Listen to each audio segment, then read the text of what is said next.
Good evening, welcome to Poker Night Live. We are the award-winning Texas Hold'em No Limit show that teaches you the secrets of how to be a professional poker player. Now, we're a 100% live show on Poker Night Live and always have been, so we love it when you get in touch with us in the studio. There are two ways that you can do this. You can text us on 62211, 62211 to text the studio, or you can email us at poker@pokernightlive.co.uk. There it is. We have a website with a very busy forum. Why not check it out while you're on your computer? There's the address, pokernightlive.co.uk. Now we've got a choice of tables to look at tonight, so let's have a look at those tables right now. Table number one is a $10 multi-table tourney. That's one of a number of tables there. Blinds are already at 5,100. Wesley Orend has made himself trip aces. Table 2 is 1-2 cash. 1-2 cash game there, and various familiar faces. In fact, most of them are familiar faces down there. Table 3, for your delectation, we have a sit-and-go tournament. A $5 sit-and-go single table tournament. And Jeffy there with two pair. Finally, on table 4, a $10 sit and go there at the first level of the blinds. Trip 3s for fishing for chips. Well, there you go. In case you are confused, in case you haven't seen Poker Night Live before, it's all No Limit Texas Hold'em. The chips are real, the stakes are real, the players are real. We're live in the studio. Our players are on a slight delay just so that they don't watch the monitor while they're playing. But of course, you can see all their cards. We're going to get ourselves straight down to one of those poker games. It's a $10 sit and go. So there's a trip 3s for fishing for chips. Last time I saw him, he got bubbled. Let's hope it won't happen again. And he's certainly ruling the roost here. Johan Haren's 6s are no good. And with 2 overcards there, he may well be able to lay down. But for 20, 80 in the pot, well, he's getting quite nice pot odds. He decides to call to keep his opponent honest, as they say. I'm more than happy for other people at the table to keep the players honest. I'd rather keep my own chips. Spooky Luke with 10-5 in the bin, fishing for chips. Well, he's got the 6s, he flat calls, looking to get some of those implied odds, hoping to catch a set and have his opponent catch a higher card, but nothing doing on that flop. So we've got Johan Haren, Gan, Hoofy, fishing for chips, Scotty, all regular faces, and Hoofy plays a range of sit-and-go stakes. Johan Haren also. This is at the lower end of what they play. $11 to sit down, $1 goes to the house, that's the juice. $10 from each player goes into the prize pool. Because there's 8 of them, that will mean there's $80 to go around. 40 to the winner, 24 to second, 16 to third. And King 10 off is good enough for a steal. Spooky Luke doesn't want to get called there, and he's more than happy to pick up the blinds. Plenty of play in this tournament. They start off with 1,000 chips, blinds at 10-20. So no reason to get busy unless they want to. You have to accumulate those chips at some point, but there's no pressing need at the start of the tournament to play without a premium hand. 3 players have come in with aces. They're going to have difficulty finding the case ace in the deck. And perhaps unsurprisingly, it's Spooky Luke who has paired. Although fortunate to catch his 7, not the 8, because Scotty's got that. He's dominated by Scotty, but he's got himself out of it and looking fairly safe, what with the cards that are out there. Now he's got a gut shot, 9 for the straight. And likewise Stevie, who's looking for an 8 for the straight. And there is the 8, and that's a danger card for Spooky Luke because he's made 2 pair, but Stevie has made the straight, and if Spooky Luke has got his thinking cap on, not the one with a D on it, he'll realise that with 4 other players out there, a 9 is a strong possibility. Now, will he get greedy here and bet in late position? No, he checks, very wise, and he'll have to pay off the 20, I think. especially now Scotty has called. Because the pot odds are so long. Well, maybe he knows now he's splitting it even if he calls. Let's see. I mean, Mordaumer's called with fours. I think he did pay him off in the end. And Stevie got the max there. Amazing.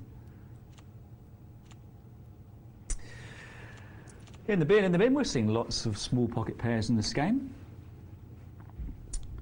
Fishing for chips has come in for 20 and it's gone fold-fold, which he probably wasn't expecting. When someone in mid-position calls, there's more incentive for players in late position to call also because they're getting more attractive odds from the pot. The pot is bigger, but it's still costing them the same old 20 to come in. And they know they have position on the other players. 7-2-7 king. Well, it's a deuce there for Johan Hiren. But currently fishing for chips, his fours are good. But I'll be surprised if he knows that. On the other hand, you'd think that someone with a king would have bet it. The sevens would have bet by now. Fishing for chips might start to suspect he's ahead. And I don't think he'll be amazed to turn over a winner here. But I don't think he's going to want to bet it. In this particular situation, he's got a chance of being paid off by Johan Hiren, but credibly, the only hand that would pay him off is a deuce. Anything else that calls has got him beat.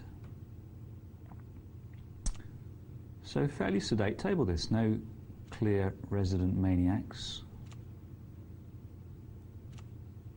Jack-9 suited in the cut-off. No? Fair enough. You don't have to. Poker's not a game of machismo. It's about calculated aggression. And there's a little boat for Johan Hiren. Fives full of sixes. Nice catch there. Not for Gan, he's the guy who's caught, but Johan Hiren now is in a position to get some chips out of him. 100 in the pot. How much can Johan extract? 50? 40? 80? Interesting. Gan didn't think twice before calling there. Maybe he'd already made up his mind that he was going to call a bet on the river.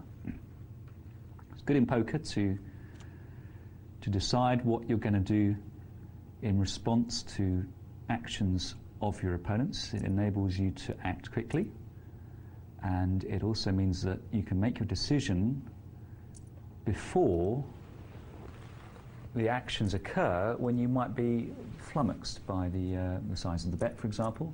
If you put in the mental work before the bet comes in to establish what it will mean at the different prices, small bet, big bet, pot size bet, then you're less likely to panic and be like a rabbit in the headlights. And you've got lots of information to process in poker, so the more of it that you do before you have to do it, the more brain cells you have left over to process any more information that is coming in. For example, tells. And there's the fours again. Fours and sixes is what it's all about tonight. And that should be a fold. Doesn't matter how many people come in. King 5 off is no good. 5-10 likewise. A6 can come in for 10. He's getting lovely odds here. 7-1. And when you're getting 7-1, it doesn't really matter that much if you miss, provided you had a chance of making something that would pay you. And 2 pair with A6 is going to extract plenty of chips from someone with ace, king, ace, queen. And it's been checked down to the river. This really is a sedate game. Each player somewhat intimidated by the large field he's up against, and no one wants to bluff. And those blinds will be going up soon. 10-20, they do double every 10 hands. Fairly imminent, I think. A little nick, there it is. Oh, a very little nick. Muldown puts in double the big blind. And again, the odds grow as each player comes in. It's Spooky Luke who's caught, but the king there is a bit of a fright and he's first to act. So it wouldn't surprise me if he checked. He has checked. And Muldown must be conscious of the possibility that he's being trapped. However, he was the guy who bet before. and feels it's time to represent. Now, will he push Spooky Luke off his jack? There's a very good chance he will. The reason being that Spooky Luke knows it might be a bluff, but he knows it can also be a hand, and Spooky Luke is thinking ahead to the turn card and saying to himself, well, look, if more down bets again there, well, again, it could be a bluff, but it might not be. How much is it going to cost me to take this jack to a showdown and see if it's good? And that's what an experienced player asks himself. The beginner just looks at the size of the bet here and now and doesn't think too hard about what his opponent is going to do in the future. Put it this way, if you're up against a player who you know, once he's bet and been called, he then tightens up, clams up and lets you see the remaining card for free, the remaining 2 cards for free, then you're going to be more inclined to call that guy than someone who you know is capable of betting at you on the turn and on the river. Poker is about risk to reward, and the less you have to risk, the better a position you are in. And there endeth the sermon. King 3-2, Stevie connects. He's got middle pair such as it is, and conceivably will get pushed off this. Yeah, he's playing a cautious game. Scotty making a pure positional play there. He had no part of that, but he saw Stevie check and decided that that was more likely to mean a hand that Stevie would fold than a hand that Stevie would call or raise with. And it wouldn't amaze me if we got to the 3rd level of the blinds with no exits the way these guys are playing. The blinds have doubled, 20-40 now. And what a flop that would be for 7-8 off, but it's not there.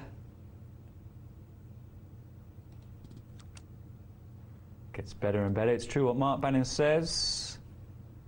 7-8 is a quality hand.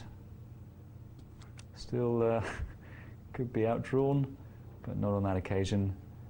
No one's got the pocket kings.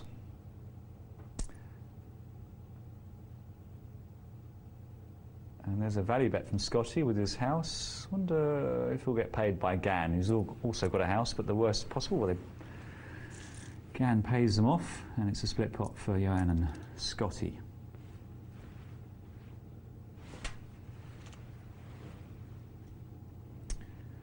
So who's going to step up and become the table aggressor? The funny thing about poker is that generally it's wise not to play passively. You should be the aggressor. But when the rest of the table is playing relatively passive, in fact, the correct thing to do often is to follow suit, provided you're coming in with useful hands, because you can get in now, in position, with terrific implied odds. You've got a whole field there waiting to see a flop. Someone may well pay you if you catch your hand. Difficult to play aggressively when you've got 4 or 5 callers, because we really need a hand to bet against that size field.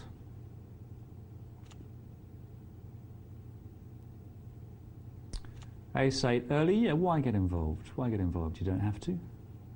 His ace-8, in fact, was in great shape there, but he wasn't to know that. No Nick Gan, and it's a walk for Hoofy. Now look at these chip stacks. No one has really, apart from Gan, deviated much from their starting stack. Fold, fold, fold the way it's going. I don't think Gan's going to get interested in the worst Hold'em hand, 7-2 soft, nor Hoofy in the small blind with rubbish. Or down takes it. Ace, king, queen, queen. Now we've got some sort of match-up. And fishing for chips is happy to stick chips in, so I wonder if Hoofy will come over the top here for a big raise. No, he's looking to have a look at the flop and either get away from it or trap his opponent. 300 in the pot, fishing for chips. Worried about that ace. Also knows he's got a gut shot draw. I don't think he's going to get a free card here. No, Hoofy knows that that's a dangerous flop. Time to bet. Now, if fishing for chips puts us down for this small bet, we know why, and it's because of Hoofy's table image. These guys have played each other plenty of times before. And Fishing for Chips knows, sorry Hoofy to advertise to the nation, that Hoofy doesn't like to get involved with creative plays at the beginning of a sit-and-go tournament. He saves those for when the blinds are starting to bite and he must move. So Fishing for Chips, as we saw there absolutely correctly, read Hoofy's small bet not as an attempt to buy the pot cheaply, but as a bet on the back of a genuine hand. And that's the kind of read you have to make in poker. It's not all about twitching eyebrows and glistening brows and chests going up and down, heavy breathing. It's not all about nervous tics. A lot of it comes just from having observed your opponents for a long, long time and knowing what kinds of hands they play with and how they bet them. And that would be true as much of a computer, of a bot, as a player.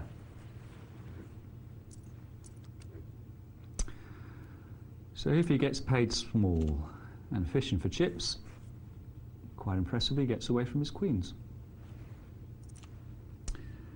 Now it's starting to warm up. 3 times the big blind from Spooky Luke there, 10 jack. And this will probably take it. King 6 suited doesn't look terribly promising. And Johan Haran and Lissy's got some sort of grudge. We'll lay down the deuce 5, he does. Hello, Cowboys versus 8s. 80 from Hoofy. It has been the sort of game where you can limp in and credibly expect just a load of callers and no razor. But Hoofy may either have sensed that the gears of the table have changed slightly and razors are more likely. Scotty, for example, we might see fold there, not raise. Or maybe he's just playing his standard strategy, which is not to get involved with small pairs, which frankly I include 8s within, in early position. And Gan doubles through. Johan Haran now looking like he might be first on the scaffold. Queen 7 wasn't what he was looking for. He wants to put in a steal there. He won't get a chance to anyway because Fishing for Chips is coming in, and he'll let the Queen 7 go. And there's a minimum raise. I wonder why.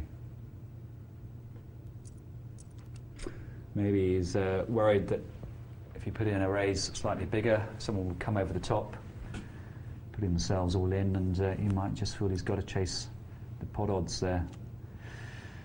Anyway, he took the pot down. Now Gan, I'm sure, will be thinking to Nick here. Well, Nick with a Queen King put in a bet, but he's going to be facing almost certainly a raise from Johan Haran. I can confidently say that Johan Haran, being an experienced player, is not going to just call these jacks, he's going to raise. There it is. Absolutely the right thing to do. He's short stacked, there's 120 to be taken. Jacks are almost certainly ahead, but they have no guarantee of being ahead once the flop comes down.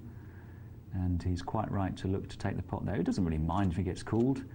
There's a reasonable chance someone will call him with just one overcard, or on a great day, a smaller pocket pair. But he'll be perfectly happy to take the blinds as well. Flush draw for Spooky Luke. Top pair for Mordown, 160 in the pot. Now, how does Spooky Luke play a nut flush draw with an overcard? Well, he's picked up the 3, the least interesting of his outs. We can see it's not an out when Mordown has got the Queen. 400 in the pot. And Mordown looks like he's worried about being trapped. I don't think he's doing the trapping. I think he's worried that Spooky is doing the trapping. And we'll see if he checks here. Yeah, it's certainly clear that he's concerned about the value of his hand. A bet here would push him off it. Busted flush draw is a classic case where you bluff. You've got to bluff bigger than that though, Spooky Luke. What is he doing putting in that bet? Any hand that isn't going to call that on the river, I think you're beating with your ace. Oh well. 7s, 8s. 7s bet, so 8s must fold. That's the way it works in poker. You need a stronger hand to call with than you do to bet with. Sounds counterintuitive, but it's certainly true. Now, Spooky Luke, if he's been paying attention, he should see that Stevie's put down plenty of big blinds. I don't mind moving with 8-9. I've probably got 2 live cards against a caller. There's 120 to be had. Nope, okay. Fair enough. It's true, he might pick up a better hand than 8-9 in a bit, but of course someone else might come into the pot raising before him.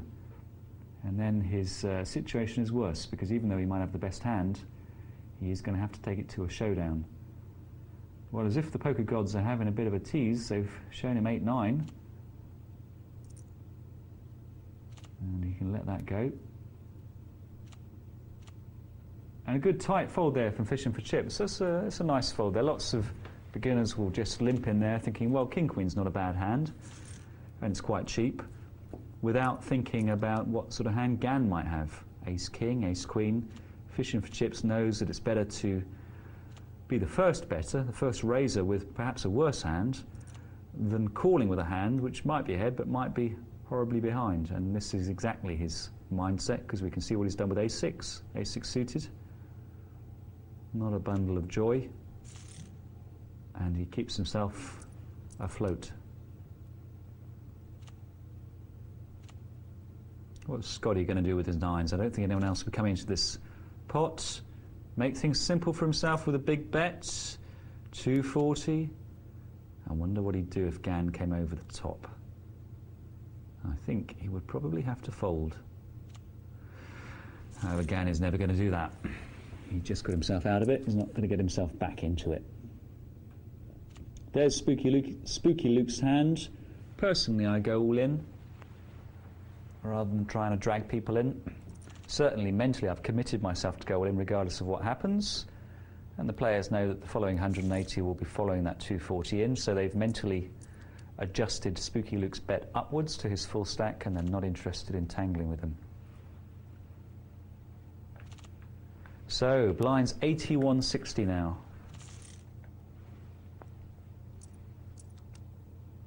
And there's plenty of chips in the middle to be had, should anyone be interested in taking them. King 10, Hoofy? Hoofy's gear change. You know it's going to happen at some point. Well, on that occasion I think he probably would have been called by Spooky Luke, and decides to save his chips and attack someone who's got more reasons to fold. Jack Queen, not a great hand, but Hoofy is just putting enough pressure there on Fishing for Chips with that minimum raise that constitutes a significant call for Fishing for Chips, and he's taken that cheaply, and he'll be pleased with that. And we've still got 8 players here, as predicted. I said it might well go to the 3rd level of the blinds. It's actually gone to the 4th. And someone has got to go soon. Johan Haran, Spooky Luke, Fishing for Chips, Stevie, all very short stacked. In it goes, and Stevie, yeah, he's got that nasty decision, the worst decision in poker really, whether to call with a pair of 2s. You're never ever going to be far in front. You could be a long way behind. And as often as not, you're facing relatively attractive pot odds, in my experience, but it's horrible putting in a call with a hand that you know cannot possibly be more than a whisker ahead of your opponent. King King, King Kong.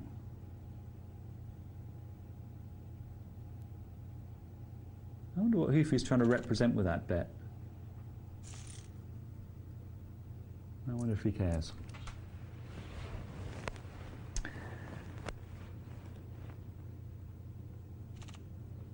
And surely Stevie will move with King 10 suited if he gets a chance. This is definitely a move for him. Oh, I hate that call.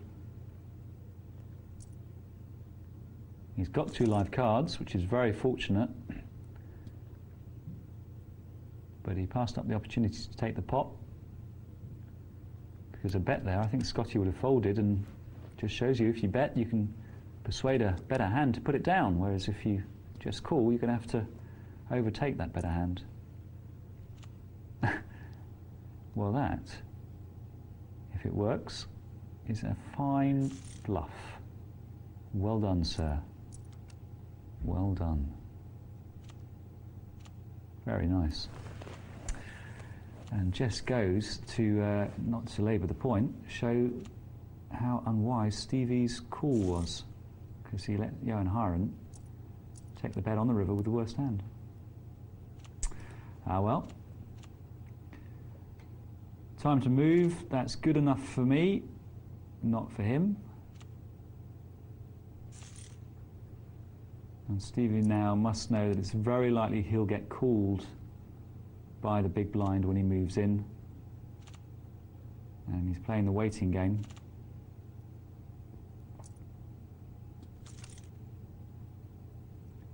Interesting. Hoofy with a indifferent flush draw and more down with bottom pair.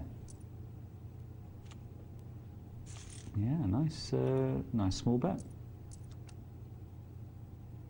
Now Hoofy's built his stack up with these small bets sufficiently far that when the inevitable happens and he puts a small bet into an opponent who's perfectly happy to come back at him, he'll still be quids in. And here we're going to have a showdown. I can't believe Moordown's going to fold this. That would be crazy. This is a sit and go. He's going to have to risk his chips at some point. No gentle increase in chips like you might hope to achieve in a multi-table tourney, and it goes. Wonder what the dwell-up was made of. Maybe he's trying to attract a caller. Well, it might well work, that big dwell-up. Spooky Luke might be thinking maybe they've got between them only 2 overcards on a good day, sharing a high card and one of them with a low card under the 9s. Puts it down wisely under the circumstances. And it's kings and 8s, or kings and jacks, I should say, for Moordown. Kings and 8s for Johan, and he is our first exit. Did nothing wrong. And the blinds are 163.20, and it's time to move, Spooky. You've got a dream situation here. Your head's up against a random hand, and you've almost certainly got the best hand with a king, and you're already in for half your chips, so there's no decision there whatsoever, and no point dwelling up either, because of course fishing for chips is going to come into the pot, looking safe, looking very safe. He doubles through, and let's see if he mends his ways and plays a bit more aggressively.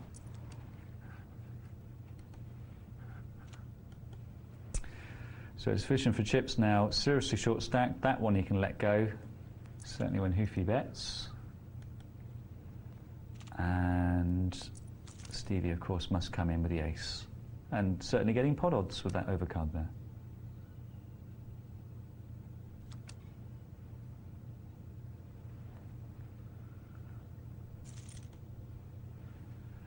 So, scalp number 2. But still far too many players in this tournament for the blinds when they're that high. The chips are too thinly distributed when there are so many players in. Someone will go soon.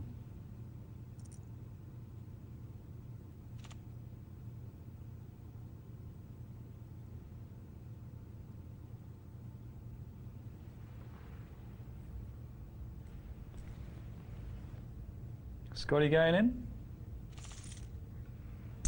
Well, let's have a look at a few emails before this gets down to the cutthroat bubble stage. We've got one here from Making Jam saying, quick question about pot odds. Lovely. My wife and I have been having an ongoing argument about pot odds. I know they are the size of the pot versus the size of the bet you have to call. Absolutely. Or indeed the bet you put in. She thinks you have to factor in the amount you have already contributed to the pot. I'm certain that the amount you have already committed to the pot doesn't matter under almost any circumstances. Could you please sort out this difference of opinion? Making Jam, make sure your wife is watching, because you, for once, are right, and she is most definitely wrong. It makes no difference whatsoever what you have contributed to that pot. The pot is in the middle, it doesn't belong to you, and it wouldn't change your decisions regardless of how many of the chips in there came from you and how many came from other players who perhaps have departed the field. So it makes no differences whatsoever to what you should do. Thank you for that. We've also got an email here from Mick, who says, hi guys, I love the show, I watch every night. Just a quick question regarding live play. I played in a rookie tournament in Luton, and when the guy opposite me shuffled, I could see what card was on the bottom of the deck. What do you expect if you play at Luton? If you're in this situation, would you say anything, or like me, keep quiet and use the extra bit of info in working out your outs and odds? There's an ethical question for Dr. Tom. I would say something. I would say something once, and if he didn't stop mend his ways, then fine, I'll carry on. Same when I can see someone's cards. If he's flashy his cards while he's looking at them, if he's sitting next to me, I tell him once, and then my duty is done. Thanks for that, Mick. Keep those emails coming to the show. 62211 is the text number. 62211 to text the studio, or you can email us at poker@pokernightlive.co.uk. But let's get ourselves straight back down to that sit and go. And we are at the bubble. Fishing for Chips is gone. Stevie's gone.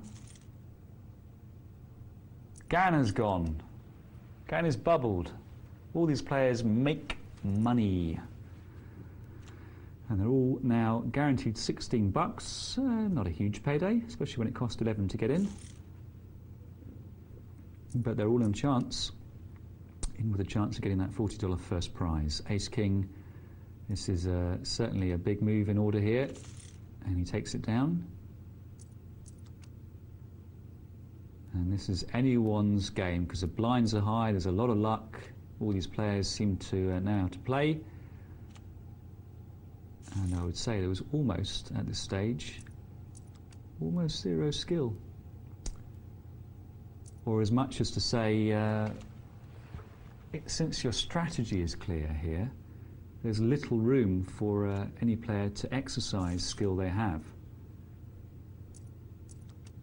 These players may be differently skilled, but they just can't express it when the blinds are this high. The only circumstances under which skill comes into play here, when the blinds are this high, really is when you have a player who just doesn't quite get how aggressive you have to be at the stage and how low your card values have to be.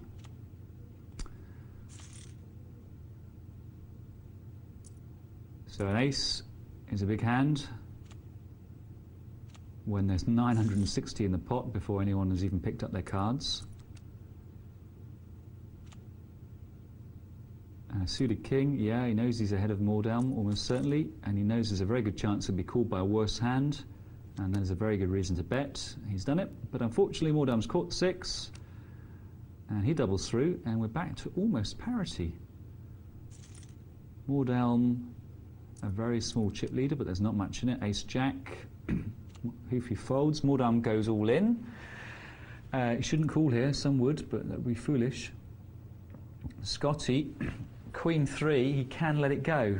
He can let it go. He's probably thinking there's a good chance he was pushed off the pot by a worse hand, but he knows he's unlikely to be far ahead with Queen 3, and he might be up against a genuine hand. Mordaunt on a roll. His opponents can't see that he is betting genuine hands here, and you can see there's Scotty frustrated. I'm sure if he was in the big blind, he would be sticking it all in. But he's got less to defend because he's only in for the small blind. And there's a chance, of course, that Hoofy will call and Scotty will creep into second place if he folds. Now we've gone to a showdown. King Queen is ahead and looking to stay there. Oh, well, that was a killer card on the river. Mordaunt makes a straight. Scotty is out of the competition. This, of course, goes to a showdown. Hoofy, what? Mordaunt was giving himself 3-1 there. Up against a random hand, and there's no Texas Hold'em hand that is worse than 3-1 to win a pot against a random hand. Hoofy's all in, and Hoofy has caught a 6, which means that he is suddenly and surprisingly chip leader. I would move. There's a chance Hoofy will lay down. If there's any chance whatsoever that your opponent will lay down and you've got 9-10, that's a move for me. And we can see here that in fact he is about 44% to win this pot against Hoofy. Not far behind at all. He hasn't. He's out. Hoofy is our winner, Mordaunt second. Well done, folks. Well done. Well, we're going to take ourselves through the matrix to a cash game. Here it is, blinds 1-2. A considerably higher game. That game was a $10 sit and go, So you sit down for $10. In this game, the minimum allowable sit down is $10. The maximum is 100. It's 200. I'll take that back. It's twice as big. That's how much bigger it is. Which is why these players have so many chips. Snowblind, Loomass, Wheat Rich have all got double the maximum buy-in, which tells us that they've been here for a while, that they are winning, that they're probably winners, and that there's a big smile on their faces.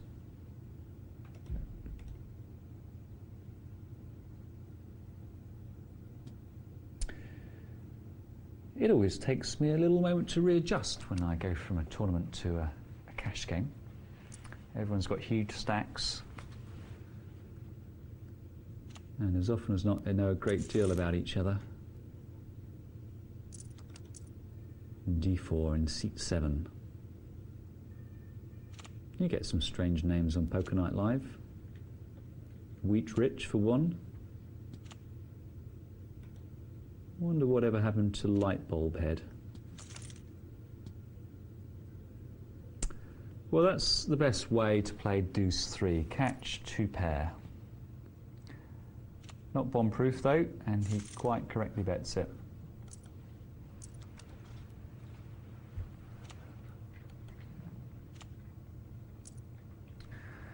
Seven's limping in, looking for those implied odds.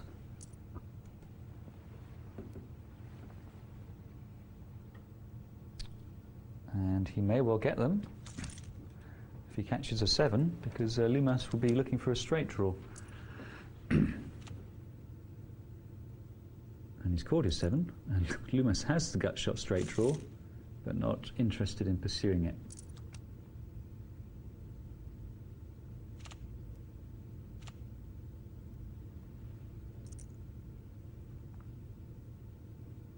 Four times the big blind, the ace-queen offsuit classic.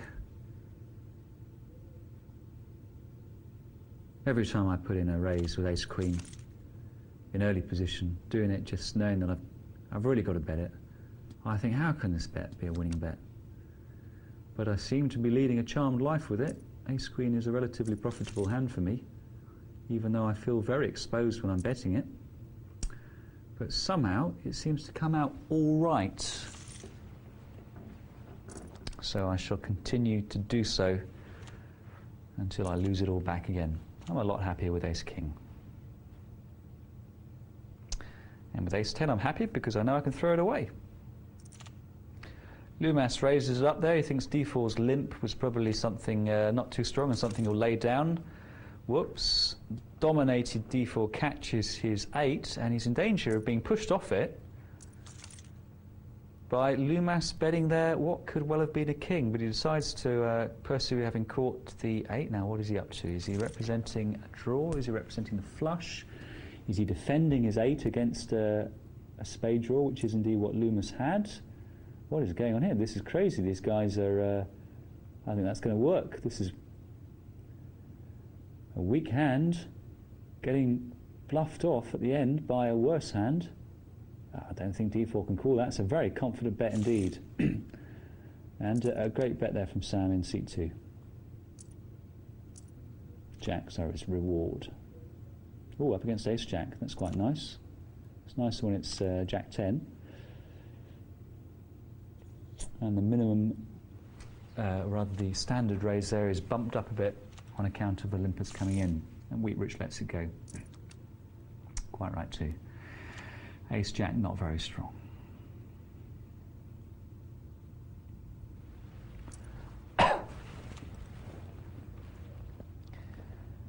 Yeah, king-jack offsuit, it's not a great hand. I'm not even sure if it's a limp. No, and Snowblind feels the same way as me. Ace-3 likewise. 5-10 likewise, I can throw that away. I'm not all that interested in playing a suited 10. And it's not much in the way of a straightening holding there, 5-10. Best you can say about it is it's got 2 of the cards that other people need for their straights. All straights have a 5 or a 10 in them. And unsurprisingly, it goes to the big blind. 10-10 for Snowblind. Jack-king suited. and booted on the button. Loomis limping in with a suited queen. What is he doing? Well, that is a trap hand and a half. Queen 4 suited is a great hand, and Loomis knows it. What a player. Who needs analysis when you're psychic? Down comes a flop, queen, queen, deuce. Now, he can't get done by a royal flush because Snowblind's got the 10. So that's one worry out. Snowblind's betting into his queen. This is a wet dream. Fantastic. I mean, that is how you play queen 4 suited. And I'm going to play it every hand from now on.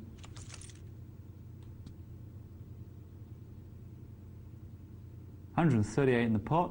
Loomis, of course, has got to be a bit worried about the health of his queen, but the king there is some comfort because it increases the chances of a split pot if he's out-kicked. And now, of course, kickers are irrelevant unless it's a king, because they've got the full house and Loomis takes it. Well, that all ran out very smoothly indeed for him, and he looks like he's gone off to the fridge for a beer.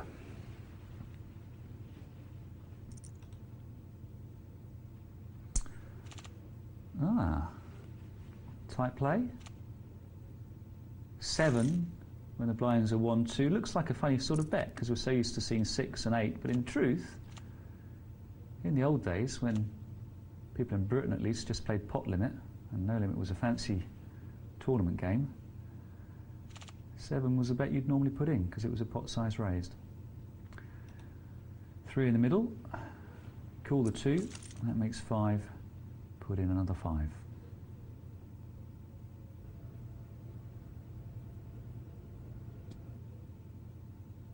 Top pair. Top pair is good. I wonder what Loomis is attempting to represent there. Trying to take it cheaply with a draw. It's a very nice result for him, that 3. Looks fairly safe, and now he can bet it up a bit. Yeah, now he's put in a more substantial fraction of the pot. Still, it was a hand that needed to be protected on the flop. Cowboys for Jack Alley. Ooh, you sly dog. You sly old dog. Now,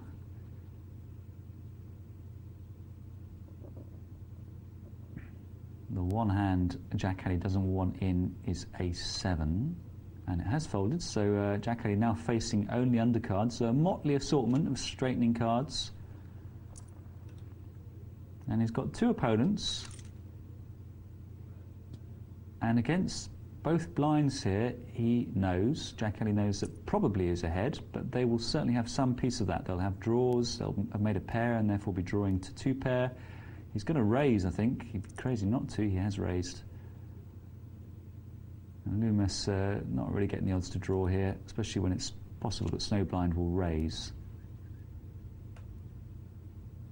That's a very important part of poker. You should be more inclined to call, to have a look at the next card, if you know that your call will close the betting and you go straight to the turn. But here, if Loomis had called Jack Alley's 12, Snowblind was in a position where he could raise again, and then Loomis is just going to have to let the hand go, having been suckered for 12 bucks.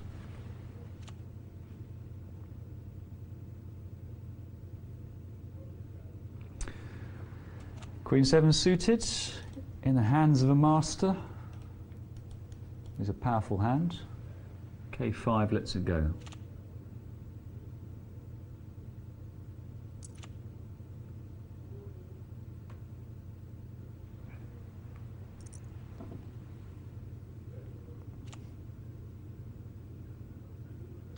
And that takes it down.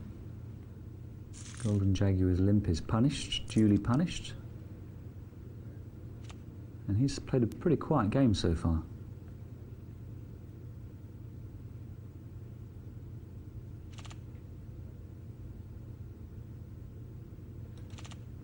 Yeah, nothing there that you really need to get busy with in a cash game. And so the big blind gets his blind back. Ace Jack, Jack 10 suited. Snowblind comes in for 6. He might get a customer. He comes in for 8. He might, but he probably shouldn't. If he comes in for less, he certainly will get a customer. Well, there's the 8, but now the pot is quite long, but given still not interested in playing Jack 10 suited, a hand that makes some players drool with anticipation. Not me, but I might be tempted. I might be tempted. 6 is currently good. 6 is still good. Looks like he's happy to take it to a showdown and have a look.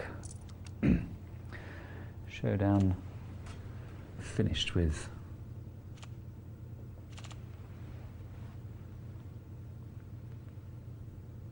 And Jacks. Yeah, why not raise? Why not raise? They're not that strong. Your opponents might think you're nicking and re-raise you on a good day. They might call, hoping you to push you around on the flop.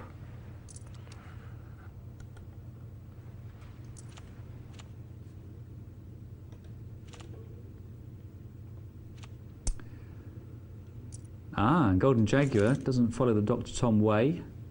He just limps with his ace queen. He's called an ace. Facing the blinds. Time to bet, I think. Because after all, even if he didn't have the ace, he would represent it. And if his opponents know that, they might well look at his bet with a bit of scepticism, but they've got nothing to play back with. Now he's got ace king. He's been promoted. And sitting there in the big blind.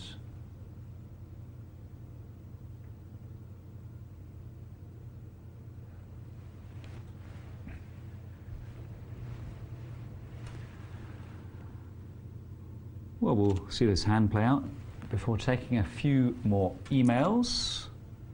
We've got a bit of a pot shaping up here. Certainly if Golden Jaguar goes for the highly deceptive check, it's got maximum deception to check with such a strong hand in the big blind, but probably in the long run a bet when you make ace king on the flop, and even if you don't, is the better option. Now, okay, 5 with a jack, draw for the straight,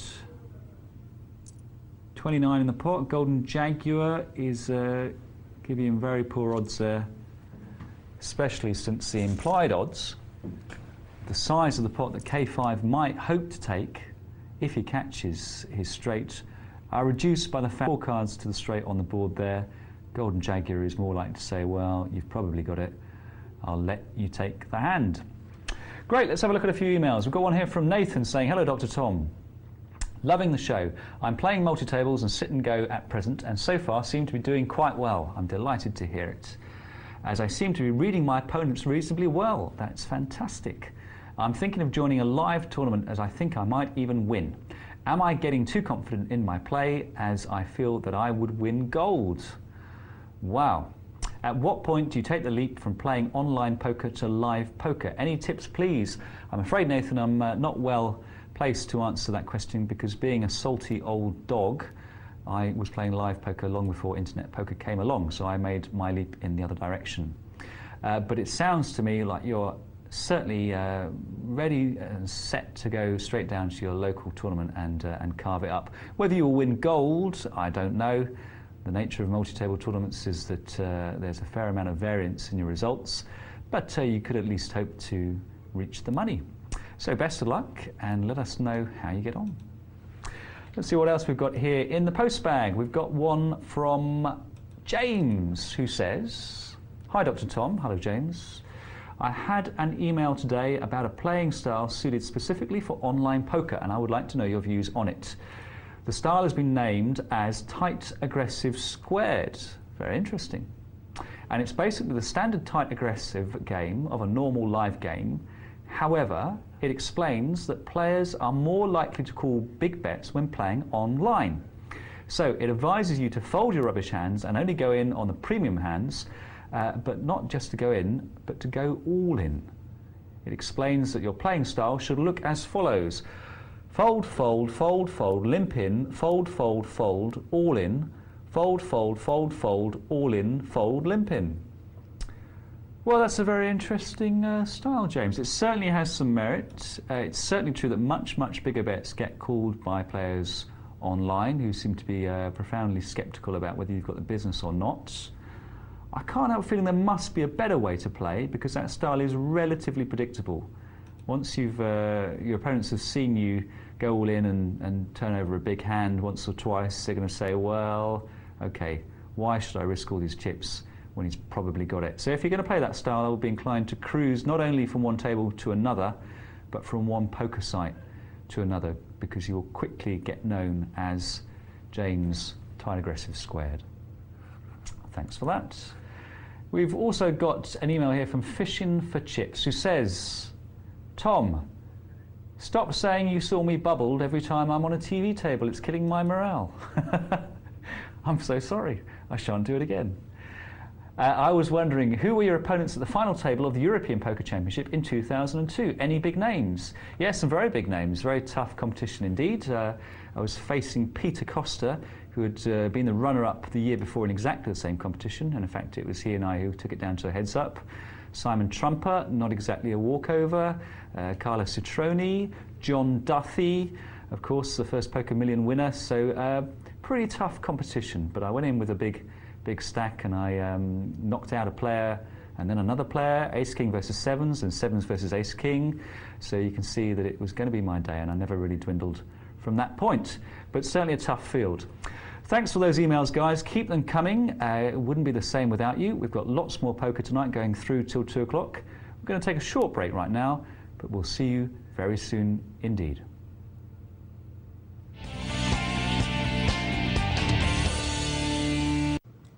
Welcome back to Poker Night Live. Well, I've finally got some company in the studio. Aliens abducted Mr. Mark Banin on the way to the show tonight, but happily he's been fully probed by them and joins us now in the studio. How are you feeling, Mark? Yeah, only partially probed, not fully probed. You've got a funny expression on your face. Yeah, I know, but no, only a little bit probed. But I'm okay. I'm okay. I've survived. So we're back to a full complement here. Let's have a look at some emails. Got one here from Lumas saying, I have 6 tables open and I didn't mean to call with the Queen 4. Where he made his trips. But I got lucky. I don't know what to say here. Either Lumas has passed up a great opportunity to do a bit of advertising so that people think that he likes to play with Queen 4, or he does like to play with Queen 4 and he's trying to do his advertising via me, which is a damn cheek.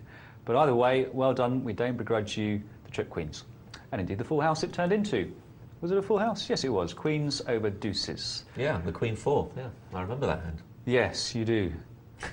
What else have we got? We've got one here from Mordelm, who says, hi there, great show as usual. Thanks for choosing the tourney I was in for the first one. It's an absolute pleasure, Mordelm. Just emailing to explain a couple of things in that last tourney. Firstly, the big dwell up when I had the Jack-Jack against Johan was because I had never played Johan before and was trying to remember.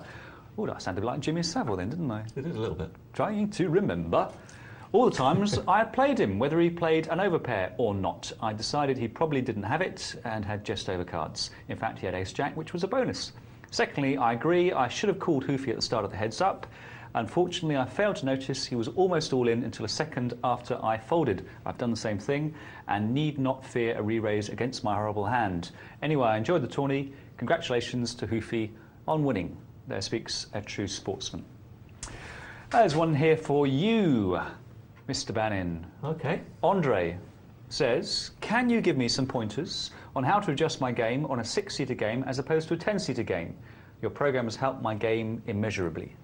Okay, well, 10-seater to 6-seater. First of all, one of the things you will need to do is open up your starting hands. That's the first thing you're going to need to do, so that's going to be pretty important. Mm-hmm.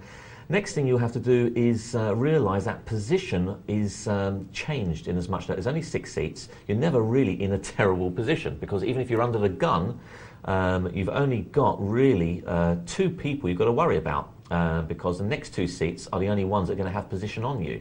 So you're never really in a terrible situation in terms of position, but it is something to bear in mind. Even under the gun, certain hands that are not playable in a 10-seater game are quite playable in a 6-seater, so that's just something to look out for. So, for example, this might not be the advice that everyone wants to follow, but with 7-8 offsuit, whilst I won't play it under the gun in a 10-seater game, I'm more tempted in if I think that the game is slightly passive in a 6-seater game. Don't tell me you're not tempted to play it under the gun. Oh, I am tempted always to play it. Yeah. Let's just get that right. I'm always tempted to play it, but I stop myself. I grab hold of it and don't do that.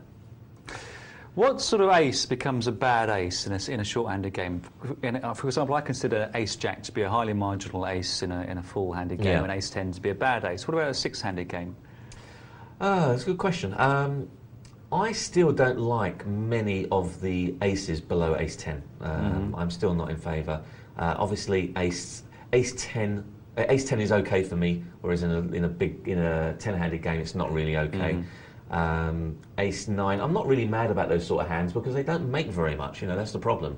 You're drawing to, so with ace-9 or ace-8 or ace-7, you're drawing to an 8 or a 9, which is very rarely going to be top pair, and you're drawing to an ace, which, let's face it, let's look at it this way. If someone happens to have called your raise with ace-4, and you haven't hit 2 pair, there's a good chance that either beating your ace by holding a bigger ace, or they've actually got a better ace than you because they've now double paired, if they've got a weak ace than you. So, these sort of hands, ace-8, ace-7, ace-9, are in bad shape, generally speaking. The hands, if you are going to play sort of weak aces, ironically, I think, it's better to sort of play ace-2 and ace-3. To make the wheel. You make the wheel. You've also got a chance, if you do hit 2 pair, you get the ace-9s and the ace-10s and that kind of hand as well. And once again, it is easy to throw away if you're just playing with the bare ace on the flop and there's nothing else and someone's going at it. So it's much easier to throw away, whereas a sort of a medium ace like ace-8, ace-9 is a little bit harder to throw away. So I think it's a lot better to play those smaller aces. And in fact, I think in terms of starting hands, there is a bigger percentage of you winning with ace-2 and ace-3 than there is with ace-6, which I think is one of the worst ones out of the aces. Can't make the wheel. No, can't make it. So if the aces don't get measurably better as you reduce the number of players, what sort of hands, of course 7-8, but what sort of hands become better at short-handed? Is something like King-Jack off and still in bad shape? Yeah, no, I think picture cards are better generally in those kind of situations. I think when you're short-handed, you can play a lot more kings than perhaps you normally play. You can play King-9 and feel a little bit more comfortable once because it's joined, and also the fact that there's less chances of someone having a better king than you. And once again, these are hands that you can throw away quite easily, whereas I find that sort of a medium ace is a lot harder to throw away, whereas a weak king, sort of a medium king is easier to throw away. So I think picture cards are sort of more, stand in better position than sort of weak aces. So just open up your game a little bit. King-Jacks, King-10s are sort of more playable. Queen-Jacks, Queen-10s, they're all sort of more playable. And obviously 10-Jack and Jack-9s and that sort of thing. Yeah. There you go, Andre. Hope that helps. Best of luck with those short-handed games. That's all the emails we have for the time being, so we're going to take ourselves down now to a $30 sit and go. With me reading off all of those hands, Tom, it sounds like I play practically everything. But I want to tell you that I won't be playing a lot of these hands, the Jack-9s, and, unless I've got position on the field, unless there's been no raises. So, you've got to bear in mind that these are factors that are important. But by the same token, whereas I wouldn't normally limp with a hand like King-10 in the cut-off, I will limp in the short-handed game with King-10 if, there's been 1 or 2 callers already. Whereas I wouldn't be too tempted to do that, even if there are a couple of callers in the 10-handed game.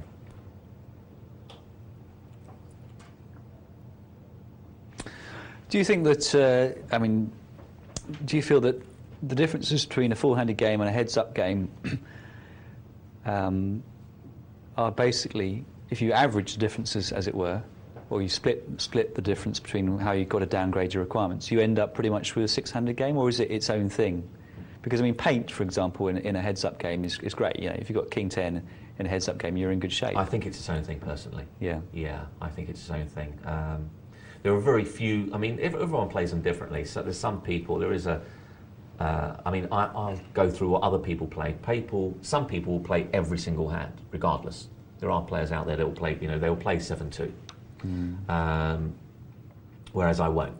I won't play 7-2, I won't play 9-4. I might make the odd steal with it, but I generally won't be playing it. Whereas I will be playing things like Jack-6. So did you say Jack-6? Jack-6, I thought I misheard you, fine. No, it was Jack-6, okay. Yeah. Or would you prefer 6-Jack? 6-Jack is, Jack-6 is more evocative of its properties. But, so certainly I'll be playing those kind of hands, but some people do like to play every single hand. But I think it's a kind of style that it induces that requires you to play a mental game more than, whereas a six-handed game, you still got to play the cards. You know, you can't you can't forget about that, and you are playing against 5 different players. Whereas in a heads-up game, you're playing against one other player, and it does become a war of psychology as much as it is a war of cards. Mm-hmm. Yeah, I play. I mean, you're a heads-up specialist. I play for fun, basically. But at some point in the day, I'll just sit down and play maybe a $30 sit-and-go heads-up, because I don't believe myself to be a particularly good heads-up player. But I like to keep my hand in, because of course, if I'm playing tournaments, I need to make sure that that part of my game is at least, you know, reasonably competent. But the amount of work you do in a heads-up sit-and-go compared to what you do in one of these sit-and-goes is immense. Oh, it's immense. Yeah, it's very, very taxing, isn't it? Yeah, you're playing every hand, because you're not only thinking about every hand that you're playing, you're also, you know, you're playing very much a psychological battle, which means you have to anticipate much more than what you know. There's much more reading that goes on in a heads-up situation than there is in a, you know, in an 8 or 6 or 10-seater game. Whilst you can read your opponents, it's not everything, but it's extremely important when you're heads up. You've got to recognise playing styles, and like I said before on the show, that when I'm playing heads up, I will pay off people purely just to decipher their playing style. When I know there's no way I can win the hand, as long as it's not ultra expensive. So I'll actually pay to actually see how they're playing, certainly in the initial stages.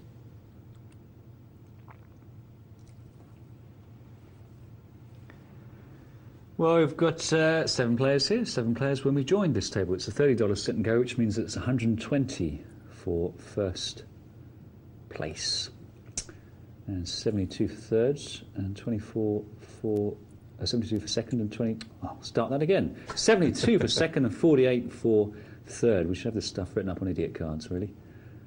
Wonder why they're called idiot cards. Anyway, soups for the Queen Jack, offsuit. In the cut-off, is that a nick, Mark, or is that a quiet limp, or is that a... I'm not interested. I'm limping here, personally. I'm not interested in stealing 30. It doesn't do very much. You know, he's not going to get anything now. Whereas, had he limped, he might have got some action, might not, I don't know. Maybe someone would have caught the 10. I'm not sure if there was a 10 out there.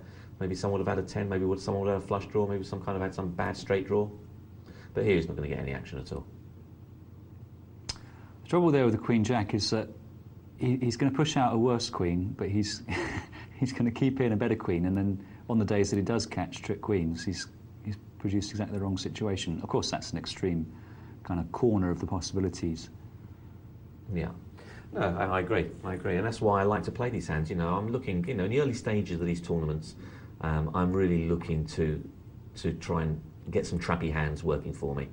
I'm looking for a Queen Jack to make something like the straight, or like we just saw, trip queens or trip jacks, or something else that is equally as trappy, and trying to get some money out of them. I'm not interested in stealing with them. You can steal with any hand. You don't need to steal that with a hand that's got potential. You might as well do it with a hand that's got no potential. Well, Snowblind's got action here. There's 130 in the pot. In these sit and goes, it's always absolutely crucial to look at what's in the pot, look at what's in your stack when you've got a big hand, and make a mental decision of whether you're prepared to play this for all your chips. And if you are, then you just work out how you're going to play it for all your chips. Yeah, absolutely. It's worked out nicely for him. I think it's probably worth giving him one free card here. I know we can see that he's probably not going to get paid anyway, unless he does happen to hit that ace. Oh, he has called him. Incredible. That is incredible. A pair of 10s I'd have had some sympathy for, but ace jack, what's he doing? Yeah. No, absolutely. A pair of 8s, anywhere between 8s and jacks, you feel that he's obliged to perhaps call, but to call with ace jack without, you know, especially with 2 spades on there as well. Even if you hit your jack, you know, your jack of spades is no good. Potentially, anyway. But it was a bit bloody-minded. I mean, there's easier ways to make money in poker than that. Yeah, I think if the board was paired, then maybe he's got a reason for thinking that his ace jack might still be good. But there was really no excuse for throwing away those chips there, I think. Especially as he showed so much discipline on the previous hand with soups. Who he didn't get suckered into it at all and didn't try and make a steal of any kind.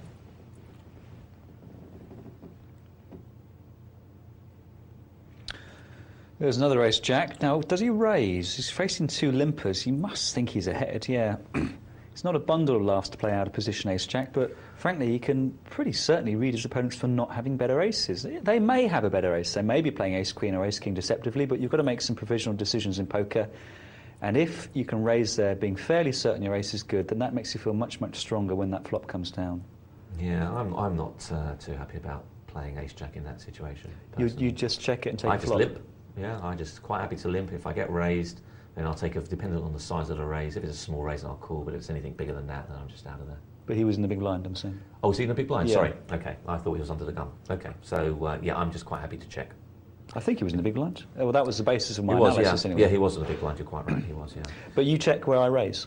Yeah, I personally, in the early part, I just don't see much value in it. And the problem is once you start building the pot up with ace jack, if someone does end up calling you, then if your ace comes, then you basically said, I'm prepared to go out on this hand, because the pot is starting to get meaty, and it becomes harder and harder to throw away. Whereas the pot's small and I haven't raised, and someone is putting some strong re-raises against me, then I'm just quite happy to throw away in the early stages.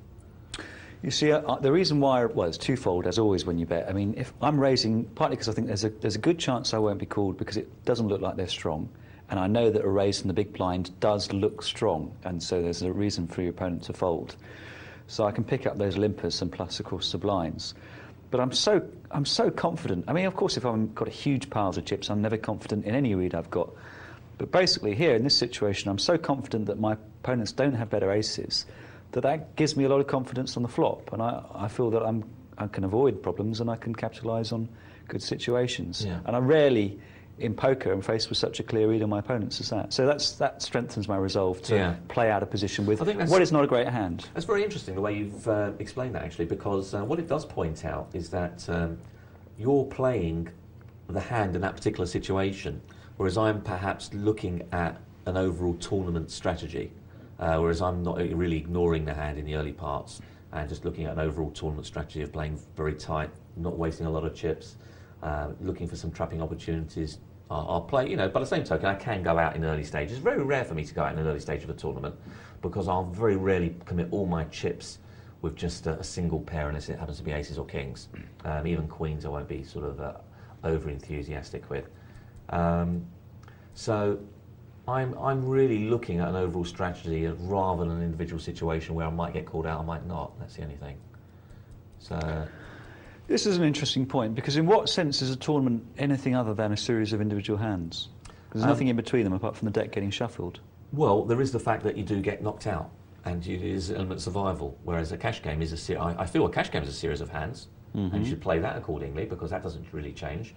And to a certain degree, a multi-table tournament could be a series of hands, although the strategy there is a lot longer, but there are situations where you do need to play series of hands, whereas in a sit-and-go tournament, you don't have to survive that long, that's the thing. There is a minimal amount of survival you have to put in, and if you can just survive those early stages when there's 3 or 4 players knocked out, you're sort of pretty close to home. You can see the checkered flag, and that's the thing. That I feel that is where you've got a much better chance. If you can see yourself with 3 players knocked out and you've got 5 players left in this particular example, you're very close. You're very close to the final hurdle. So I think I'd rather be in that situation and perhaps take a chance with ace jack in early position. That's really what I'm saying.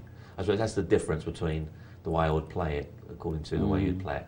I'm not really interested in getting very, very much involved, unless obviously I had big hand, much before there's 5 players left. Whereas even if there's a questionable hand like ace queen, I won't be playing it particularly aggressively, and I won't even be playing ace king particularly aggressively early on. I'm much more interested in getting to that stage where there's 5 players left, and then I'll start opening up, and I'll start opening up with worse hands than that. Sometimes you get caught out, but I try and do it in a situation where I've got chips behind me and the player I'm trying to bully has less chips than me. Interesting. Tournament strategy. Yeah, it seems to work for me. I've had very good results on sit and goes. I don't in St Kitts. I had a very, very strong showing there in sit and goes. I think I won maybe well over 50% of my sit and goes that I played in. Well, I would say one. I cashed in over 50% of my sit and goes.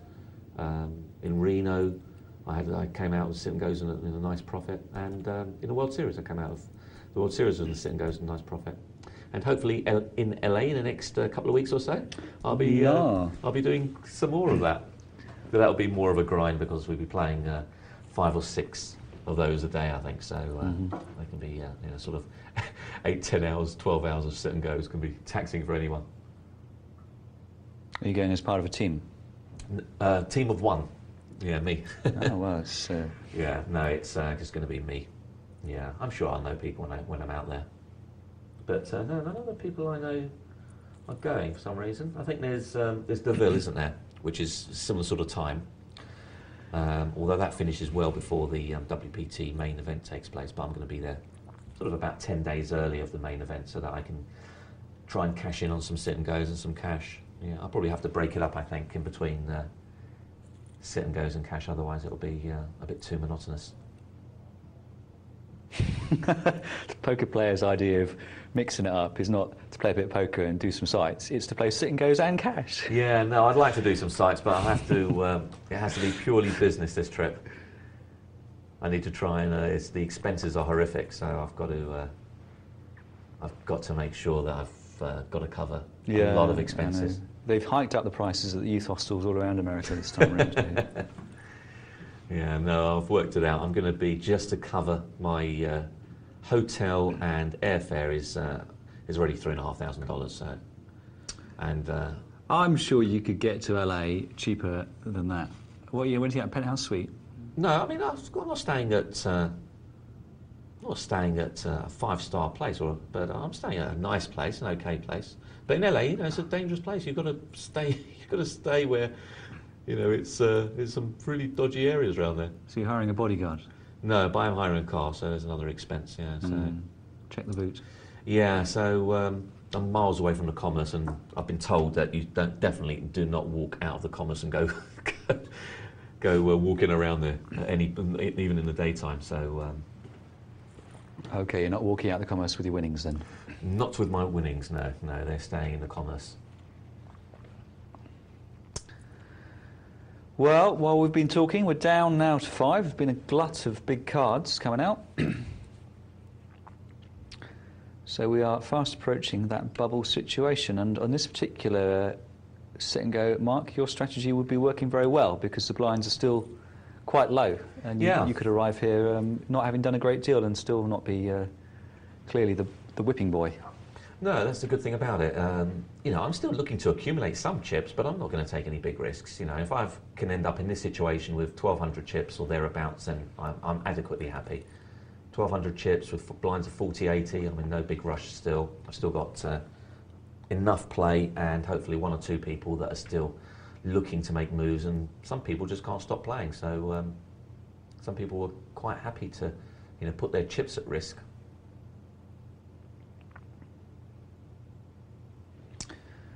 Well, it's certainly a brutal match-up here, but the flop is a bit of a non-entity for these players. Yeah, Fjord's in a good position in as much that even if he wanted to take a chance, he's only going to be taking a chance against a guy who's got 670, which even if he loses all that 670, he's still got 1,200, which still puts him in an easy situation. So he can afford to take. They're the kind of guys, they're the kind of situations I don't mind taking risks with. People that can't really damage your stack. But generally, I won't be making too many moves in these.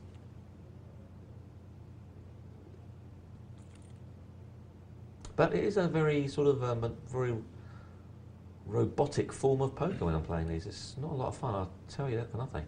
But it is very profitable, which is the main thing. It's not really. It's about. It's probably one of the few times where I actually don't play poker. Where we're actually really just playing systematically.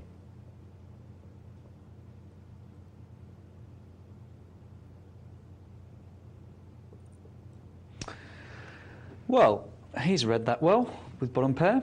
He has, yeah. That extra king coming along has made him feel a lot more secure, I think. And didn't put all his chips at risk, put a little portion of it just in case he gets re-raised. Field takes a walk, And, well, who's going to be the bubble boy? Johan Hara and Pete, clearly the small stacks, but there's still play for both of them. Yeah, they're not in desperate situation at the moment. Coming, you know, for anyone to take on Pete in this situation, still risking a significant part of their stack.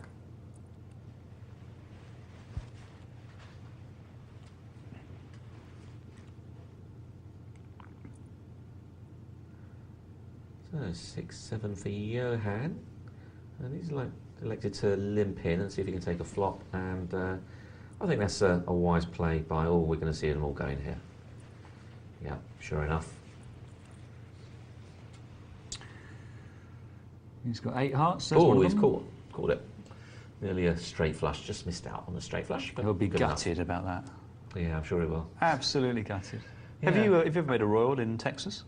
Once, or twice. Once or twice. I've definitely once. That was in a home game. Can't remember doing it anywhere else. So. Were you dealing, Mark? I've got to say I was. Yeah. No, I wasn't. I wasn't. No, I was dealt it. And I got paid as well, which is very nice. Yeah. So I can't remember what I was up against. I think I was up against. Was it a house? I can't remember. I was up against some kind of hand. But yeah. So that was quite nice. Yeah. I get asked quite a lot if I've ever made a royal flush, but I can remember making one in 7 card, but I can't remember whether or not I've made one in Texas or not. And you'd think it'd be the sort of thing you'd remember, but somehow it just gets submerged. Yeah. You know? I can't remember making, apart from that once, in a home game I made it. And that was with, if I remember correctly, it was with both cards as well. Yeah. Yeah. Oh yeah, it doesn't count if it's with one card. Oh, doesn't it? Okay. That's a Nancy Well, have you made it with royal one flush. card? No, I haven't actually. No, I don't think I have either. I think I've only made it once, and that was with both cards, yeah. So, with clubs it was as well. Oh, mine was with hearts. Oh, okay. Oh, you did make one then? In 7 card. Oh, in 7 yeah. card. Okay. And the guy had a house, which was nice, but he didn't have too much in the way of chips. So, you can't have it all. Yeah. I flopped top set 2 days ago in Omaha and was up against quads. So I was a bit cross about that. It wasn't very likely. It's about 1 in 8,000. Yeah. Not that I'm telling bad beat stories on air. Cause, That isn't nice, no. No way out, really. Yeah. So what was this in Omaha? Omaha, yeah, hi. How could, if you've got top sets, how could he have quads? Sorry, I had top house, I should say. Oh, okay. Yeah. Okay. So the second nuts. Yeah.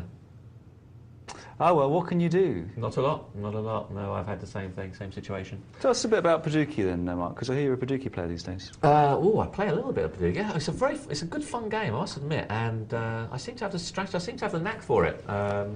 Seems to be a game which is very enjoyable, and there's a lot of reading of situations, and there's a lot of deceptive play in it, which I like, and it's just something different, which I quite enjoy. For those of you that don't know what Paducah is, it's basically 4 card low. Can't have mixed suits. Sorry, you have to have mixed suits, so you can't have 2 of the same suit. And of course, if you have something like 1, 2, 3, 3, your hand is only a 3 card low. 1, 2, 3. The full 3 doesn't count. So someone holding 5, 6, 7, 8 has a better hand than you. So you do need to make all 4 card Paducahs are better than any 3 card hands. So, but very good game, very enjoyable. Not many sites do it. Some sites do it, some sites don't. Good game of position. Position is very, very important. And they have a lot of different styles. They have a pot limit style. Quite popular is the half pot limit style. And I think they have a limit version as well. Half pot limit is quite good though. It's quite a good sort of mix. I've never got on with half pot limit games. I didn't see anyone I've played, so I can't comment on any other ones. They seem a bit perverse to me. You can't push people off draws. No. I mean, they're always getting nice odds ready to draw to anything. Yeah. But it'd probably be quite a good. I think half pot limit Omaha would really be quite nice. I've never played that, but I think it'll be a nice game to play because there are such big swings in Omaha that I think in pot limit Omaha that it makes the variance quite high. Well, I don't know. I mean, in my experience, I consider a structure to be a good structure if it continually poses decisions to be made. And that's why I think no limit and pot limit are much better than limit, because as you approach the river in limit, often, the draw is, even if it's a long shot, it's clearly a call. Yeah. So that's why I believe it to be a worse structure. But my experience of Omaha High is that pot limit generally gives you about the right sort of difficulty decision. The sorts of draws people are hanging around for. I mean, for example, there's a lot of times where someone is going to be around about 2 to 1 to catch it on the next card if they've got a decent wrap. Yeah. Which is what you want when you're playing pot limit, because those are the odds that you're going to face when your opponent bets a pot at you. So I just wonder whether a half limit it's going to just descend to pick up a hand that's got good drawing potential, you know, some sort of wrap cards, and then as soon as you catch some part of that, then you're going to see it through to the river, you know, and you're back into limit territory then. Yeah, it's getting very close, isn't it? What about what half pot limit games have you played? Texas and Omaha. Oh, you played Texas Hold'em half pot limit? Yeah, up in Scotland. Okay. But that was, I mean, the purpose of that wasn't that to be particularly innovative. It was just that cash games in that casino weren't played much, and I think they were worried that we'd lose all our money to each other. Yeah. Interesting. Half pot limit Texas Hold'em. Yeah, I never played that one. What I find interesting, actually, is that you talked about stud a moment ago, is that stud in England is the only place where they actually play pot limit stud. Is that right? Yeah, I've never seen it anywhere else. Yeah, I'm sort of, in the Everyone literature, it's limit, isn't it? Yeah, it's all limit, yeah. Yeah, everyone else is sort of, they think it's crazy when you play pot limit stud. It's funny, I'm not a stud player, you know, I play it obviously, but I don't play it for profit. But it just seems more like a limit game to me than a pot limit game, and I don't know why I think that. Well, there's more streets, isn't there? So well, there's extra street of betting, yeah. I mean, it's more violent. Yeah, it's much more violent, and the pot will be huge, won't it? On the other hand, the thing that's curious about stud is the betting is much more stop-start compared to Texas, and Texas generally, once the betting goes, if it stops at a moment of great tension. But in stud, when someone catches a card that looks frightening but the guy doesn't feel like he wants to bet it, the betting can just suddenly die off. So many of the streets aren't bet for one reason or another.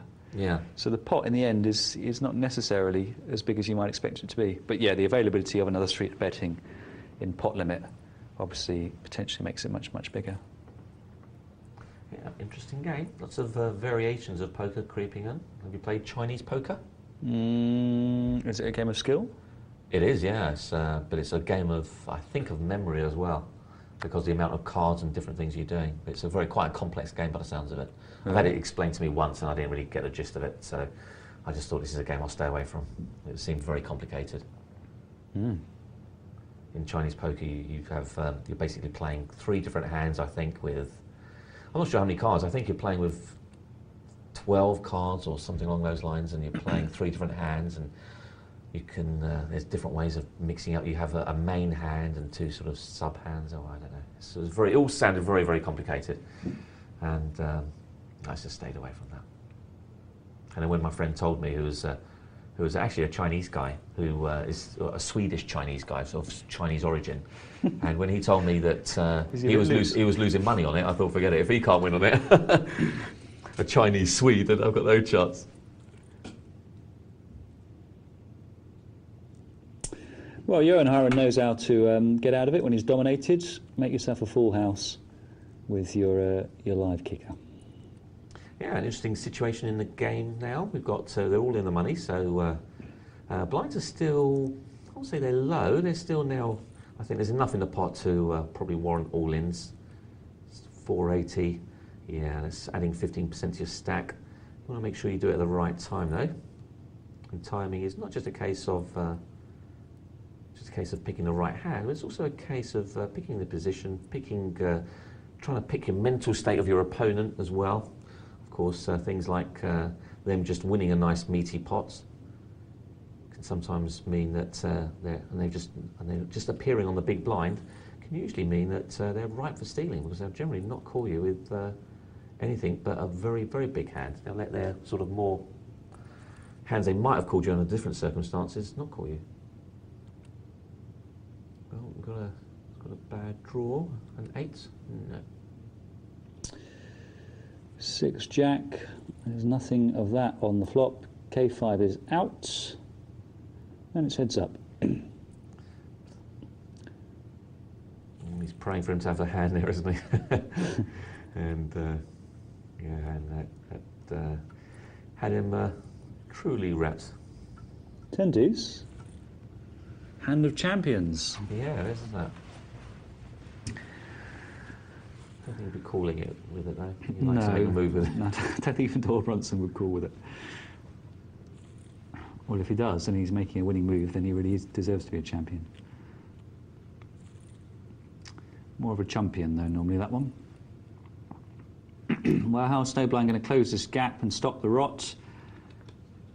If he lets this one go, he's now very, very close to dropping below the point where he can make his opponent put a hand down. He's going to get pushed off this. Is he going to defend? He's asking himself, does Johan Haren think I can be pushed off this? Oh dear, look at that. Yeah. I don't think he could have folded that, really. Unfortunate. Was he? He had no chips, but he did the right thing. Because in that situation, I think in the long run, you'd have had to make a move with that 4-2. Hello. Has he got jacks and kings with an ace? Oh, my word, look at that! Yeah, he just brutalised. Wasn't it brutalised? Gosh.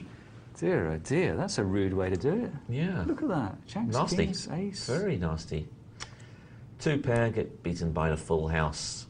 Well, Johan Haren was ahead. He's going to say justice is done, but yeah, that's true. Just cruel, teasing our man like that. That was a tease, wasn't it? Horrible when it comes on the last card.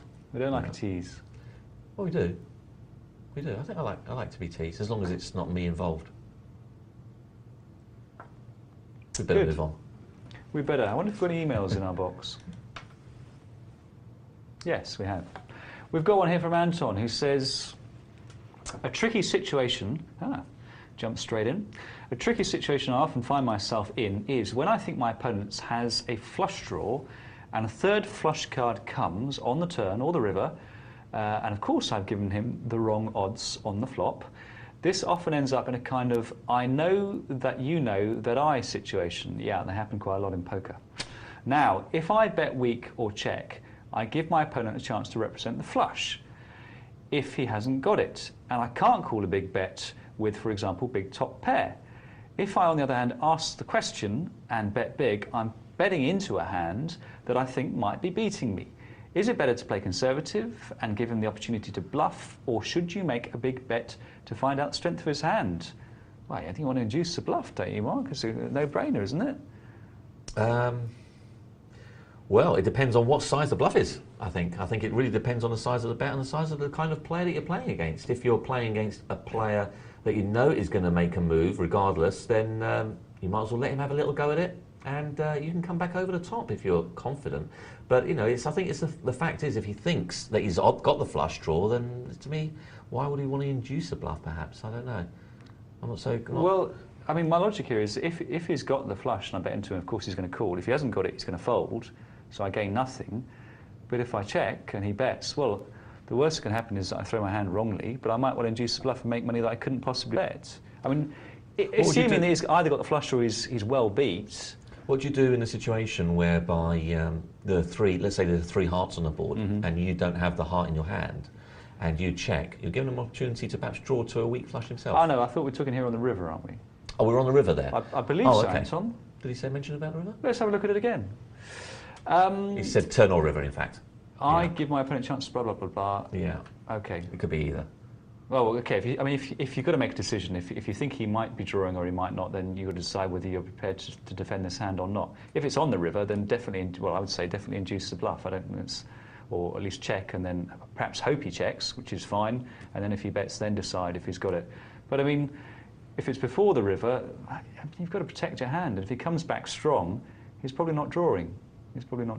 Yeah, and also you've got to, you know, doing it as Tom has suggested is probably a good idea, because one thing it also gives you, gives you the opportunity to try and get inside his head, because what you can do is obviously have a look at the size of the flush, of the bet that he's made, and discover whether you think that that's the kind of bet you would have made to induce a call with a flush.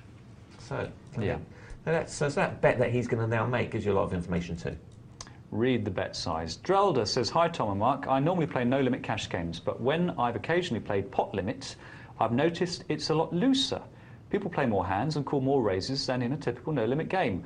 I've always thought that it should be very profitable, these pot limit games, to just play a very solid game and exploit all the loose action. But maybe there are technical reasons why the looser play is more correct in pot limit. In no limit, overbetting the pot isn't a major part of the game, so I don't see why pot limit should be so different. How would you play differently between pot limit and no limit, and what are the reasons? Have you got any thoughts on this? There are a few differences that come to mind. Well, the funny thing is it's interesting what he says, because pot limit to cash, which I presume he's talking about, pot limit cashes, I've only actually played them in the UK. I actually prefer a no-limit game, so pot limit cash I've only played in the UK, whereas when I'm abroad I tend to play no limit. Online I tend to play no limit. So pot limit is sort of something that I haven't played a lot of, because I don't play a lot of live cash in the UK. But when I have played it, I have found it's a very, very loose game, I must admit. Yeah, it is. Certainly you don't shrug anyone off. I find it very hard to shrug anyone off, so I tend to find that it plays similar to a no-limit cash game in the States, where they do play quite a loose sort of game. So yeah, I can empathise. The only thing I would do differently in that is play your hands accordingly, play your pairs a bit more in a drawing sort of fashion, rather than an aggressive stance where you're going to get called by 4 people with your pair of sixes anyway, so there's no point really building the pot up at that point. But Gerald's point is clear, and he's perfectly right when he says that given that in no limit most people normally don't overbet the pot, in principle it shouldn't really be any different. Are they playing looser just because pot limit people are weird people, or is there a technical reason? Yeah, I think people see it as they do see it for some reason. I think in people's minds, really it shouldn't be played differently. You're quite right, it shouldn't be played differently, but in people's minds they play it differently. I know certainly the ones that I've played in the UK, they all seem to want to make their hands. That seems to be the key thing. So they'll call a bet with Jack 9 suited and these kind of hands, and because the first one calls, of course, now you start to get the domino effect where 2 or 3 or 4 callers will call, because now everyone is saying to themselves, oh, I've got pot odds, I've got pot odds, I've got pot odds, knowing that the maximum that anyone can bet would be the pot. In effect, no one would really be able to really shove you off the pot, because they can shove me off, Mark. I'm going to they'll put it shove down. you off, but they won't shove a lot of these guys off. Once one of them's called, they know that okay, well, I might as well call because I'm getting the pot odds. This is their mentality. They see it as a drawing game, and they're very keen on making their hands, and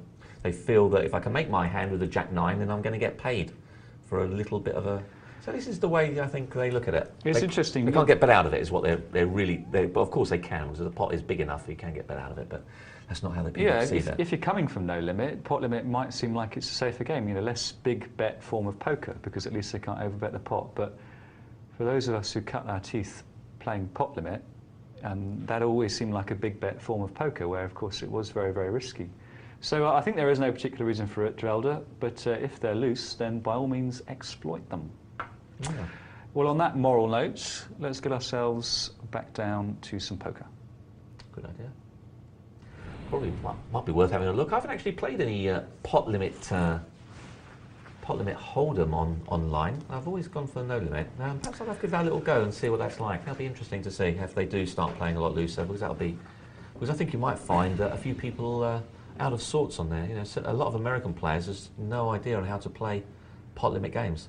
Well, when I say pot limit games, pot limit hold'em. They either play limit or no limit, and they're really not that sure on how to play pot limit. So it can be, it might be profitable for that very reason, because of in cash games, game selection is imperative, and it's better sometimes to play a weaker game of yours if you know that all the other players that you're going to be playing against are even weaker still. Whereas even if Hold'em no limit is your best game, if you've got good players playing with you as well, then you might not have quite the same edge. So game selection is important. If you can find even an average game of yours where you've got lots of weak players in there, might be worth going for that.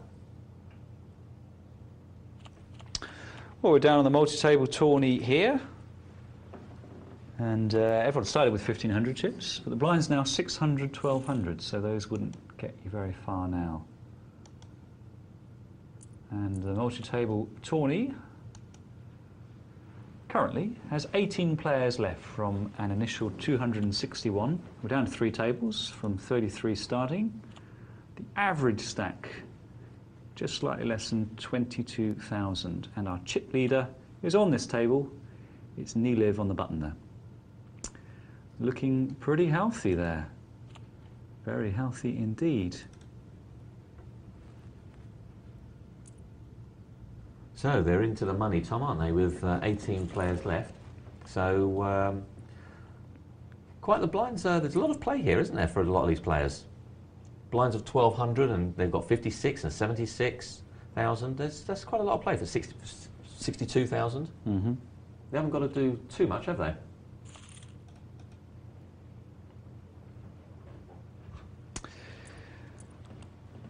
And I would imagine these players are all in the money. Top 20 would normally get paid. Yeah, or there's... Or possibly more, in fact. Yeah, I think this particular occasion we've had 19 payouts.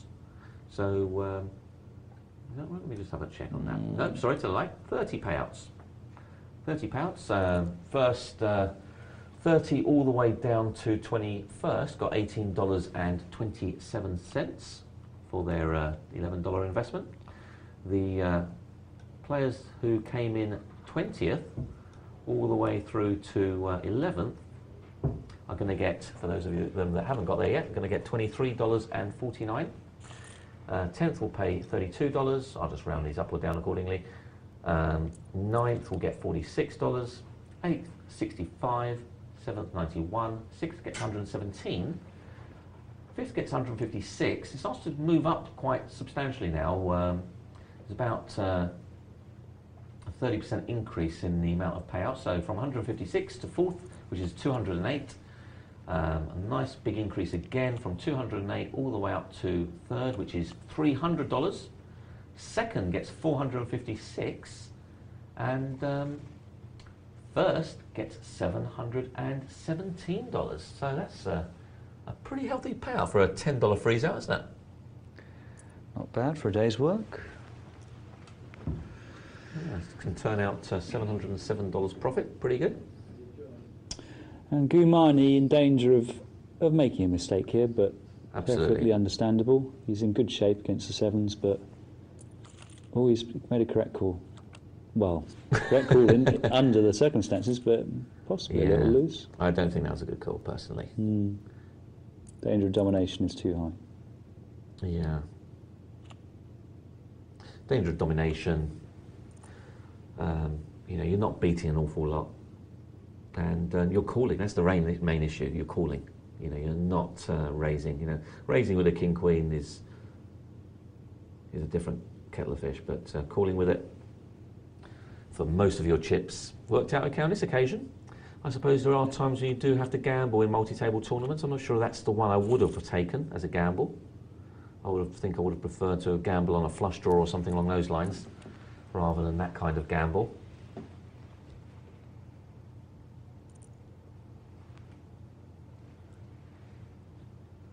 Well, worked out for him.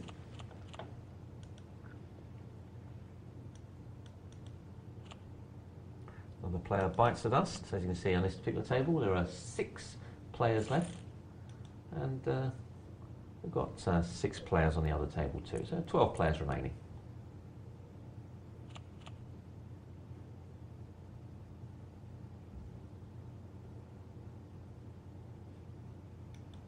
Now, this is a thing that you've got to watch if you're playing a multi-table tournament and you're wondering how this differs from either the cash games or the sit and goes. The thing to watch out for is that with multi-table tournaments, especially in this particular stage we're at now, is a very interesting stage because it's where the game starts changing dramatically. And the reason it changes dramatically is because, for a few reasons. One is that people are keen to get onto the final table, so that's one reason why the change. And as you get closer to that, you'll see things tighten up somewhat.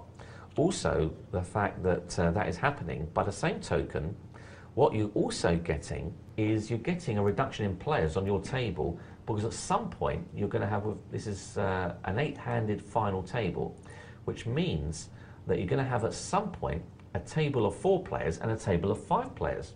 And of course, if you're on a table of 4 players or 5 players, that's going to be a short-handed game in either case, especially for 4 players. Which means that you're going to have to play a little looser. You're going to have to open up your starting requirements. You're going to have to maintain your stack because the blinds are coming around thick and fast. So by the same token, you play tight. But by one side, you play tight. By the same token, you actually start loosening up your starting requirements. So it's really difficult one to handle, and it's a very fine line about getting it right. And of course, you've got to maintain your stack, so some very tricky decisions to be made when it's that situation. And we're really coming to that point now. 12 players remaining, they're all desperate to get into the final where the money starts to creep up significantly. They've all been playing, well, probably for about a couple of hours now, I would guess.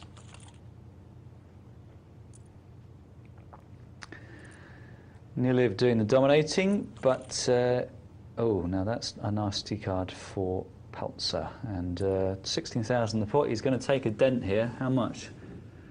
Well, I think Nili will try and... Oh, that's a shame. I think Nili was...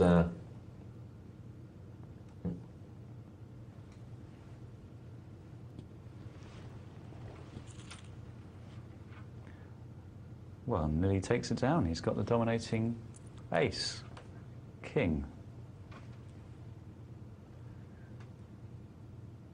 And he's not going to want to get busy with ace deuce.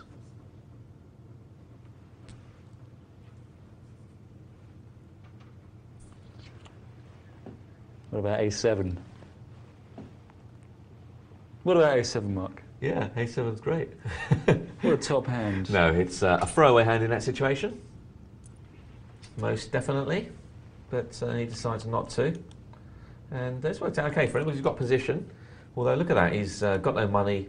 He's about to get some money because he's got top pair. And unless an ace or a 7 comes on board. And Peltzer might like his backdoor flush draw, and he also might like his inside straight draw with 2 overcards. So he's got a pretty good hand, actually.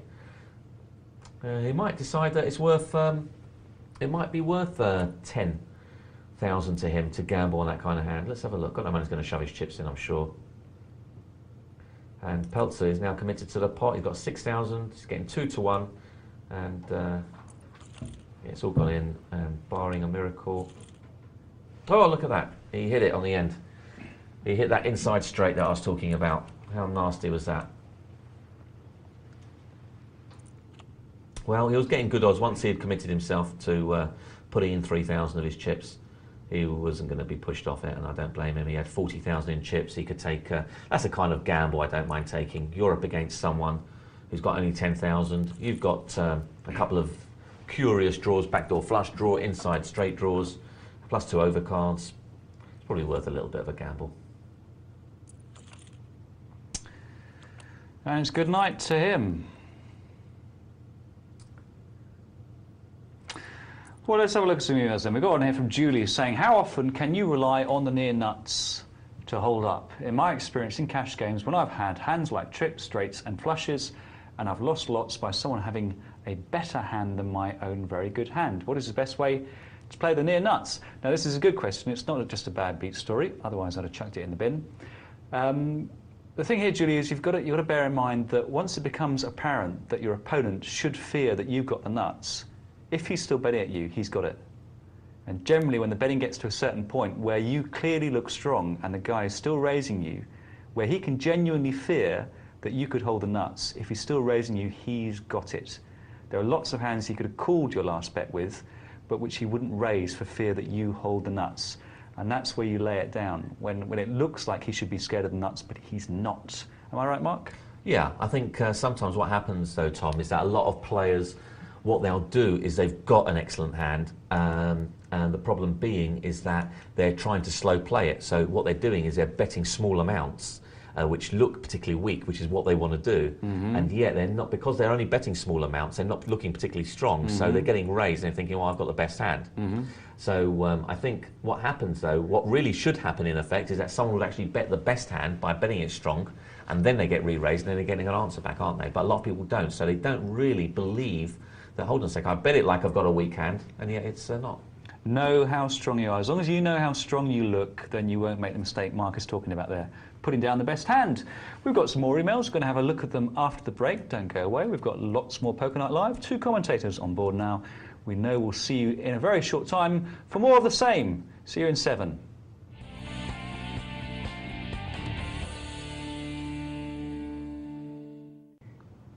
Welcome back to Poker Night Live. We've got plenty more Texas No Limit Hold'em for you, but before we go back down to our tables, let's have a look at an email from Christian.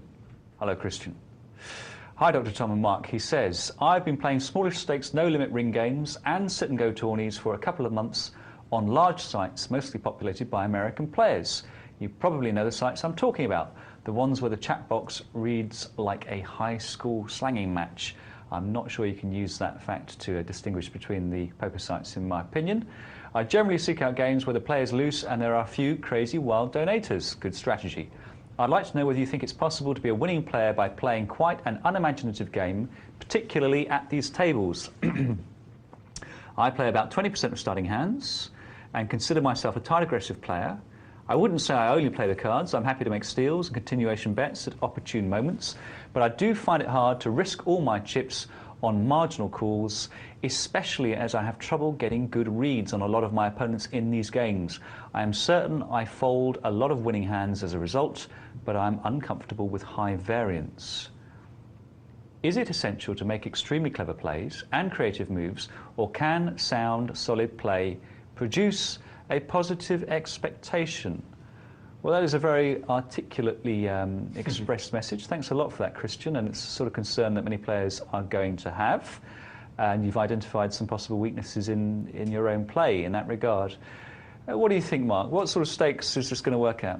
I think this is going to work at certainly a lot of the lower stakes. I think it will probably work at, you can play a fairly, the kind of game that he seems to suggest that he's playing. I think he can probably get away with it up to the 2-4 level. Yeah.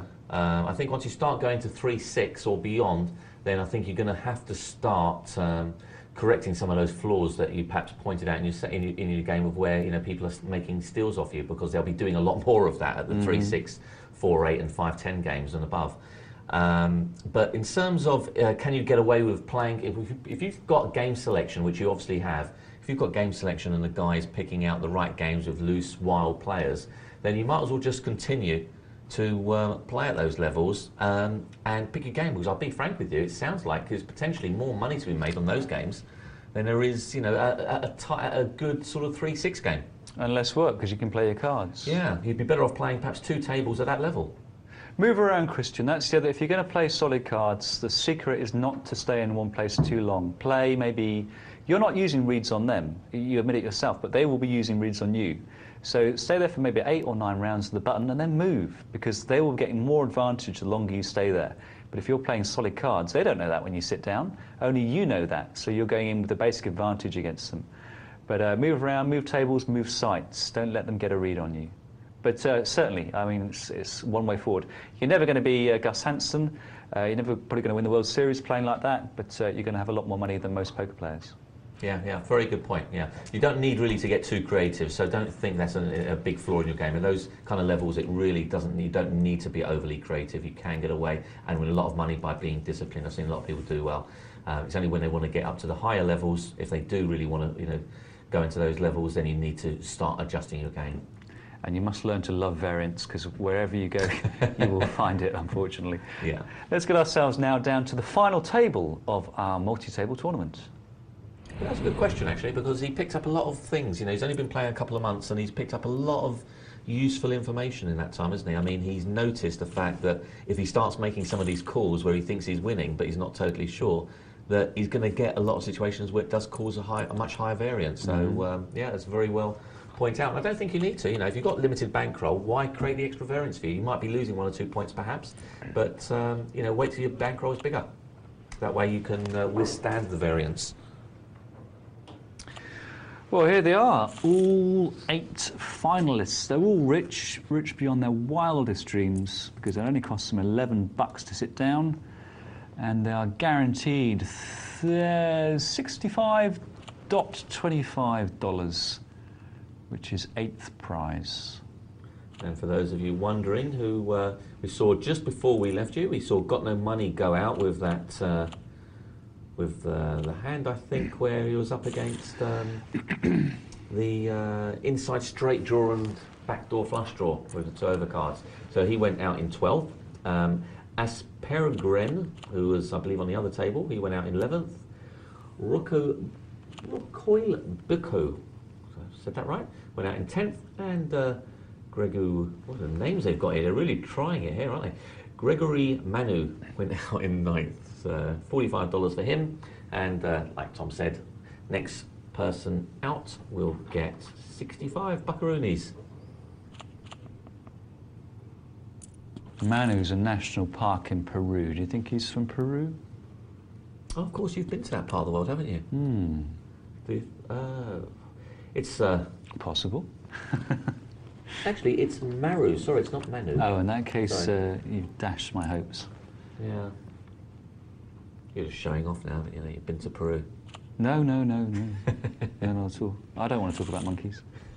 Do you know, a monkey was recently named, well, I can't name it for all sorts of reasons, but named after an internet poker site, because the option to name it was auctioned on eBay. Oh, really? And some internet poker site named this newly discovered species of monkey. Oh, they actually named a species? Yeah, a newly discovered species of South American monkey. I think it was a howler monkey of some sort.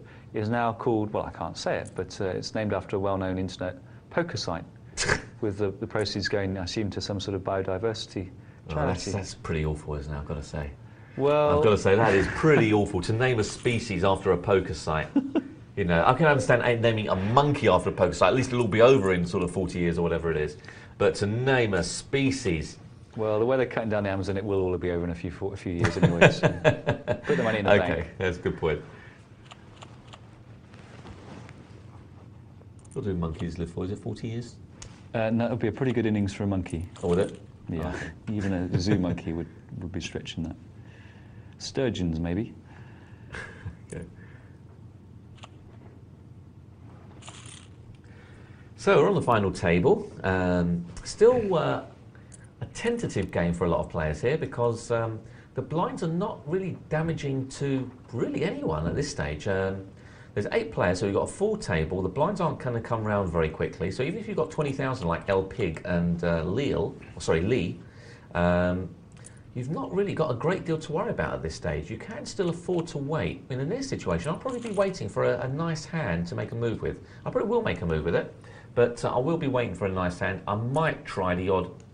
If I've got a suited connector on the button, I might end up calling it just to see. But there's no real desperate situation. Not when the table is full at the moment, which it is, because there's a lot of money to be had. 8th gets 65 and 1st gets 700, and even third gets 300.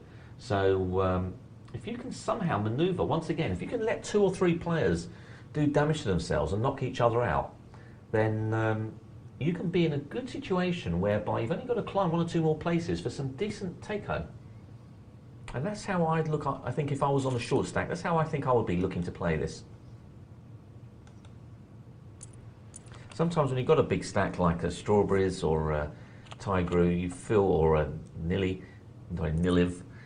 you feel sometimes that you're obligated to boss the table. So that might work against them. We'll see. Like Strawberries, you see, like he feels like he has to call with a King 10 to an early position raiser, and this is a horrible hand to be calling out of position with. Yeah, it's got no chance for a straight in reality. And let's face it, Jack's coming. And let's face it, he's made a bet of 3,000, and it's just a bad play, because if you had the ace, you wouldn't be betting. You'd let the guy who's betting bet it, especially as he's shown strength by raising pre-flop. So you wouldn't be betting in that situation. So he's really that's only a play that's going to work against a really weak opponent.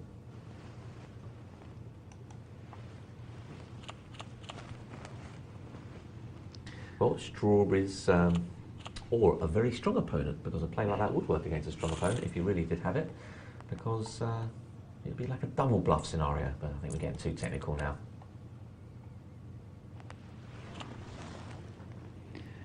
Ace Queen on the button for Strawberries is going to be folded. It is folded, and now there's 4.5 in the middle.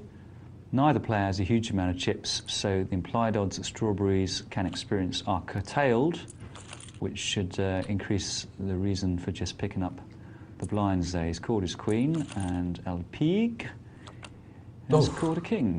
That was nasty play, wasn't it? Nasty, nasty play, old pig. I'm sorry. You got away with it on that occasion, and, well...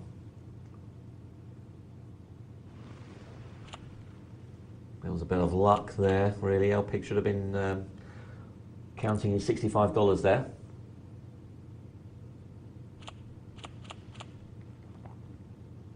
And Strawberries played it pretty well. Really played itself for Strawberries, didn't have to do very much. He made a raise, and the only thing I might have done is made it a bit of a bigger raise, I think. That's the only thing I would have done with Strawberries' case, especially with L Pig sitting on such a low stack. I want him to feel that I'm committed his hand. And I'm not going to fold to a re-raise. Sometimes these short stacks want to try and push you off it, and they think that that's a play they can get away with. So I think I might have just taken that option away. As well, I like my ace-queen. It's not that strong a hand, even against two random cards. Well, here's an adventurous steal with Jack-3, but he is betting, so, and there's a good chance his opponents will fold. He has shown down a rather suspect hand recently, which doesn't increase his bluffing credit, but he has in fact got called by a worse hand, so that's obviously working in his favour. He's caught the Jack. It's looking quite pretty for L Pig, unless he gets a bit of his own medicine with an 8 there on the turn. Well, isn't that funny? Because we've seen exactly the same play again. This time, Peltzer has decided to make the initial bet. And once again, if you had that Jack, you probably just let L Pig do the betting for you. Especially as he's raised pre-flop, he's likely to make a continuation bet on the flop. So, you know, it's not really something that's going to work. In the majority of cases, if I'm sitting in L Pig's case, if I've got nothing, I'm going to probably re-raise you if you make that move on me.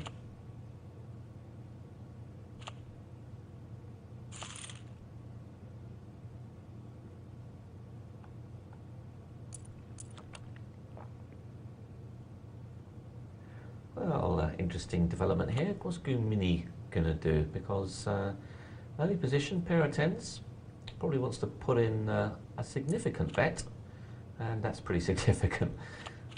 And to be honest with you, I don't really even mind that play. He's picking up 4,000 by doing that. That's more than 10% of his stack. It's nearly 15% of his stack. So I don't mind him pushing in with that hand.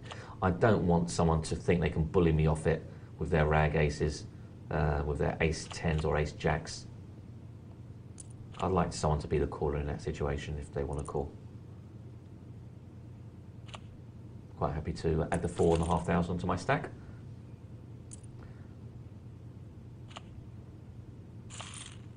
Now that was an okay play by Dodgy, and they say, well, why is that okay when you're saying it wasn't okay before? Why? Because Peltzer didn't actually raise. So there was no guarantee that Peltzer was actually going to throw in a continuation bet at that stage because he hadn't bet in the first place.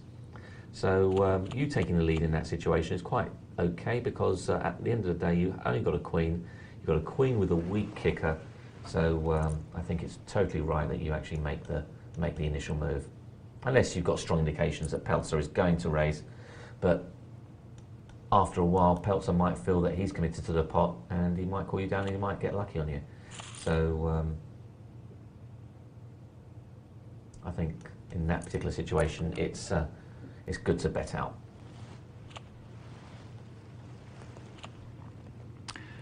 Now the Cowboys are going to have difficulty getting paid.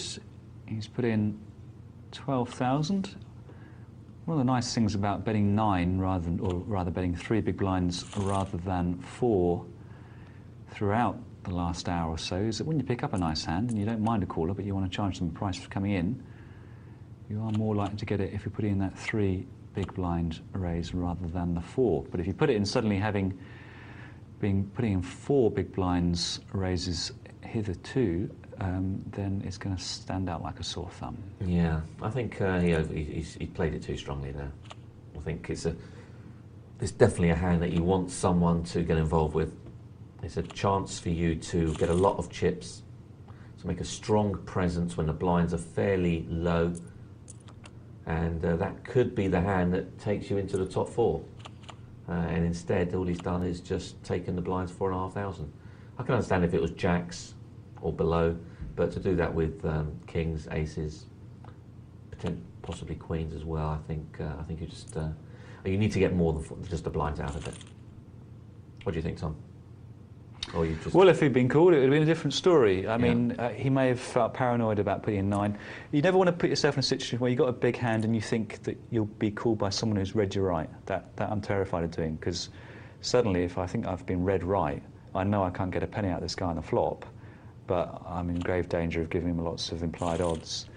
Can someone read you right from one single bet? I think if you have, I haven't been watching Peltzer, but if you've been putting in a standard size bet, raise before the flop, and then suddenly you downgrade it slightly, personally, if I saw that, alarm bells would be ringing all over the place. Yeah.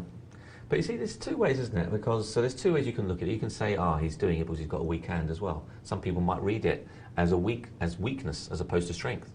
They might do, but personally, until it's proven weakness, I would assume it's strength. Right. And the point is, either way, if you put in that funny bet, then people have got their guard up. They don't say, this is just one of his standard raising hands. So they're prepared to look for reasons on the flop for why you've got the big hand, not the weak hand. Yeah. We did see him limp in earlier with the on the button or the cut-off with 7-8 suited. So that was another potential move that he could have perhaps used. So he was in fairly early position. He could have limped in. He had a few players behind him. The ace-9 El Pig. We might have put in a raise with the ace-9, I don't know. How many chips did he have when he made the move? Because he's down to 6 now. He had, if I'm not mistaken, he had about 24,000, something like that. Oh, then I think I agree with you, Mike. I want to try and get in cheap so that players think they've got a room to bully me. Yeah, that could have been the situation that takes him over 40, 50,000 and puts him in good situation. Now he's lost a few chips, and maybe he might rue the day that he didn't actually try and make more out of his kings. Those hands don't come around very often. You're only likely to hit aces or kings. 110 to 1 is the odds for hitting one of those 2 hands. So you're going to wait to see a lot of hands before you actually get one of them. And when you do get it, you want to try and make sure you get something out of it rather than the blinds in this case. Blinds are still nice, and I don't mind taking blinds with jacks, but queens, kings, aces, I think I'm going to gamble a little bit more. And the higher I go up, the more the gamble I'll put in. This is a strange play here. Well, he's got 2 live cards. He's got but he knows he's going to get called. The blockers to his opponent's straight, that's the way I see it. Yeah, he knows he's going to get called, that's the problem. He's got a flush draw there. Well, Peltzer's our 8th man. Problem here with what I was saying, Tom, is that he wasn't really raising there, was he? With his 9-8. He was only calling in effect. I was surprised when he went in when the guy had gone in before him. It was strange, but maybe he was looking for a multi-way pot that he could quadruple through with. I don't know. When you've got 6,000 chips, you've run out of options, really. Yeah, but in mid-position, I'm sure think you can find a better hand than 8-9 or whatever it was, 9-10 or 8-9, whatever it was. Well, he's out in 8th, 65 goes his way. We're now looking for our 7th place finisher. 7th place finisher will get $91, so still a nice increase. $26 increase.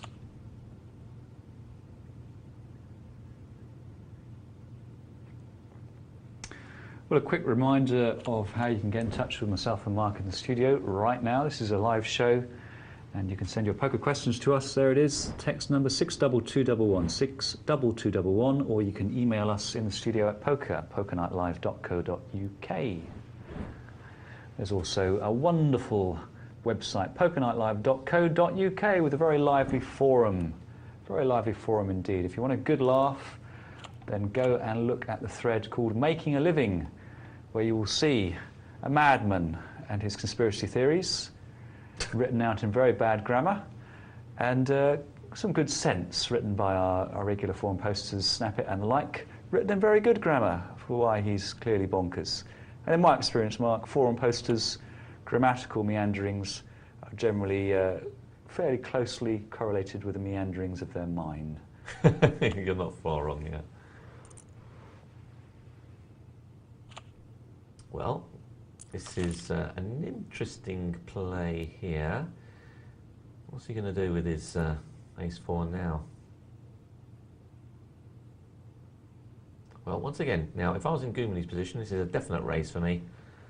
Why would the guy bet out when you're the one taking it, when you've got the lead in the betting? There you go. Gutsy though, Mark. Well, you know, if you've got the lead in the betting, why would you bet? You'd let the other guy do it for you and come over the top of him. Maybe you're hoping he's going to come over the top of you. Maybe, but I think that's a level beyond, perhaps. So I think you'd have to be pretty confident in your player doing that. What level do you stop at? That is the eternal question. That's the thing. Yeah, you've got to make reads on your players, and you've got to know. Certainly, it's a move that I would make in that situation where I take the lead in the betting when I shouldn't really. If I'm up against good players who I think will think that I'm at it, but it's a tough one, tough judgment call.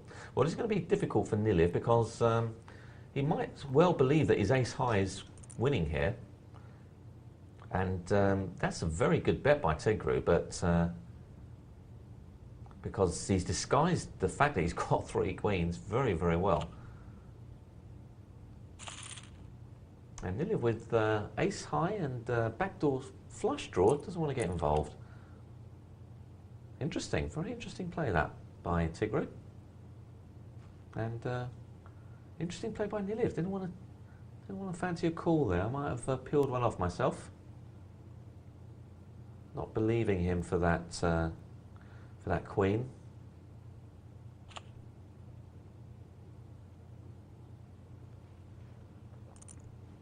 But I think he overall did the right thing. He's got a lot of chips. He doesn't like to start squandering them on an ace-high. Wait till the money starts to get interesting, then you can make those kind of calls. And the field is a bit thinner, perhaps when it's 3 or 4-handed. Well, I don't know what this guy's thinking about. He's folded eventually. And small raise with a pair of 3s. You don't see that very often. No, difficult one in that situation. Not quite sure what the right play is in that situation. I think I might be tempted.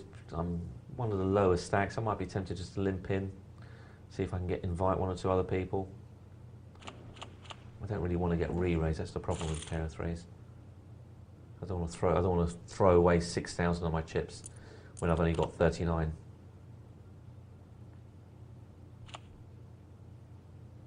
Which I would have to do if someone re-raised me.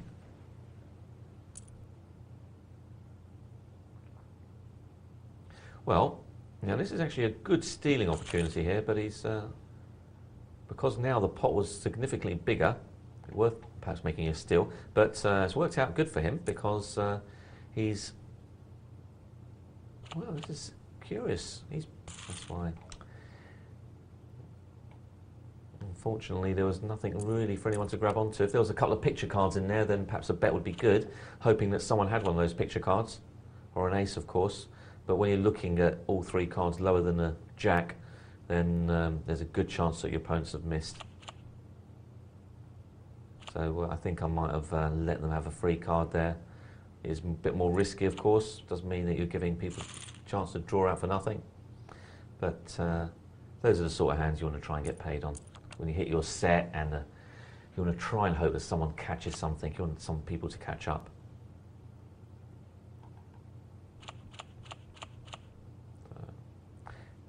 Never mind, on to the next hand.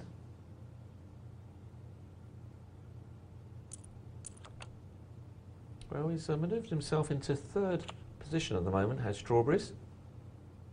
He was looking a little bit down a few hands earlier, but he's recovered quite well. Let's see if that recovery continues.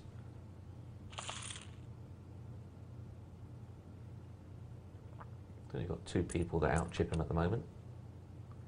So, and Del Pig's not that far behind, so he could cause him damage, but certainly 3-10 is nothing to get involved with. And Tigru having a look with his King 4 suited.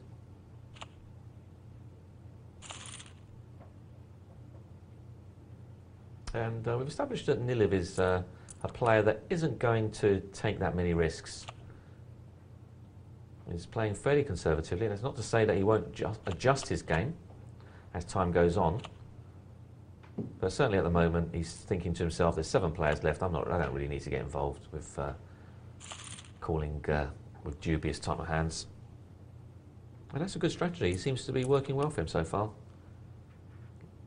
He seems to be playing, at this moment in time, the best. The only problem that might cause is if he's 3 or 4-handed and he doesn't open up his game at all. Then that might start to cause him problems if he still plays this tight game, because the blinds will come round very fast. And of course, when the blinds are coming around that fast, before you know it, you can look around and you've now done 18, 20, 24,000 in chips. That's a significant part of your stack. So we'll watch out for that. Pair of queens for Dodgy against a pair of nines. Or this could be trouble. Small blind against big blind. What's the right thing to do here, Tom? Throw it away. Oh, that's not it. No, he's in horrible shape now. He was praying for another. No, in fact, another heart wouldn't have done any good either. So, wow, look at that. He got in such a good position, and one hand he's all gone. A pair of nines as well. What a hand to do it with. Yeah. Tough one. Very tough. Well, Strawberries is our 7th place finisher. For 7th place, he gets $91. Quite a bit surprised to see him finish in 7th after he made such a good recovery. So, next person out will get $117. At this moment in time, it looks a bit of a tie between Gumini, Tigro and Lee.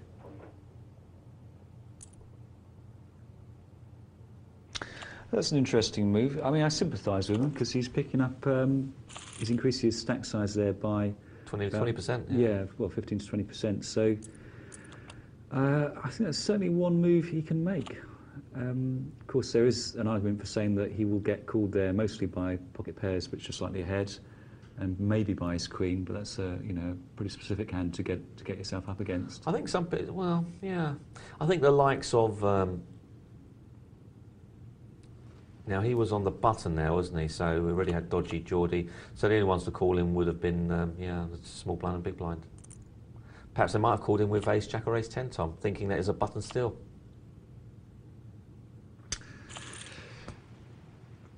Out of interest to you, against a standard player? No. No, not if it was all my chips, which it was. It would have been in that case. I wouldn't do it with ace 10. Mm-hmm. And what if you were chipped up? If I was chipped up, if I had twice his stack, then I probably would call with ace jack. But it's the same sum you're calling either way. Yes, but I'll still be in a tournament. I'm basing it on the element of survival as well. Do you think you're ahead or you're behind when you call? Do I think I'm ahead? Yeah. Well, it's not definitive, of course, no. but I'm guessing that I probably am. Yeah. So even when I throw it away, I think I'm probably ahead. But I don't think it's not worth being a small favourite. That's the thing. If I think I'm a small favourite, maybe a 60-40, then I don't really want to risk all my chips on that basis. So the moral of the story is that you move with ace king like that, it's more likely to work against someone with a decent stack. If he's of your mindset. Yeah. Or someone like Tigru or Elpig who have perhaps not hit many hands, and they, and the ace 10 seems like a monster. Mm-hmm. Which can happen. You play multi-table tournaments. Sometimes you can go a hell of a long time without seeing a hand, and then you get it into your head that if this Gumini, before he even comes round to him, makes a steal, I'm going to call, because I think he's at it. Then that can also have an effect. If you don't see a lot of hands, that can have psychological effect. No, he's called. I wouldn't normally call in this situation, but he's hit as 9 as well, just for boot. Well, see, I personally wouldn't call in that situation. He's not a big favourite over King Queen, and that's about the best he can expect to see. So I agree with you, Mark. Yeah. I don't think under any, even I would have to have a very big stack to call with ace-9. Ace-10 I probably wouldn't call if I had twice his stack. Ace-jack is probably where it starts, where I start to call if I can still have a substantial stack afterwards.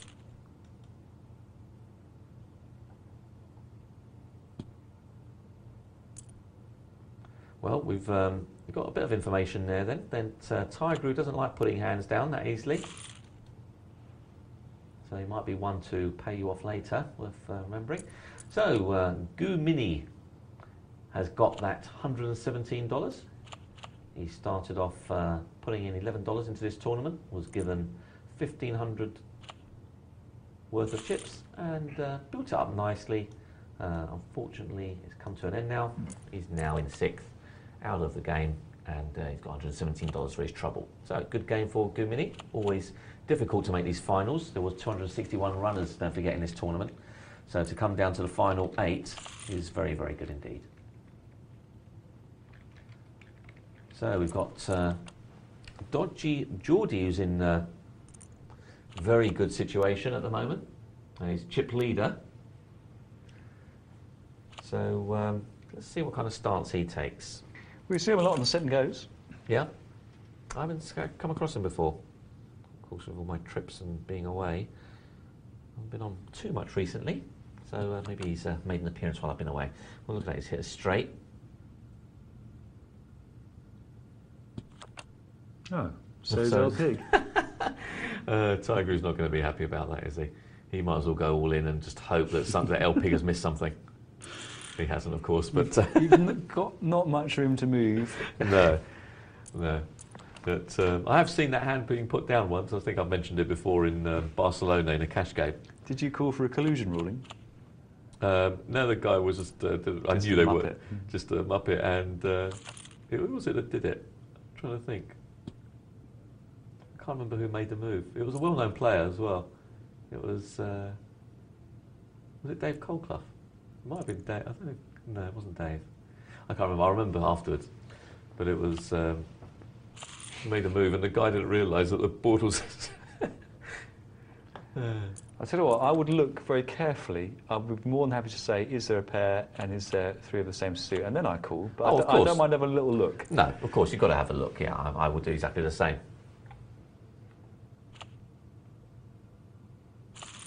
We were laughing now, I tell you. We saw him put it down. And the funny thing was, Tom... Did the guy say, you must have it? Well, no, he was Spanish. And the funny thing was, he actually turned over his hand to say, look, I've only got this type of thing. No. I can't win type of thing. Did his opponent say, good lay down, good lay down? Did you all say, great fold? No, we all laughed. And then one of his friends, who was also Spanish, pointed out to him that he actually threw away the joint winning hand. Don't educate the weaker players. Everyone knows that. Yeah. It was his friend. So... maybe it sent him on tilt. It's probably a good thing. It's probably worth educating him in that case. It might send him on tilt.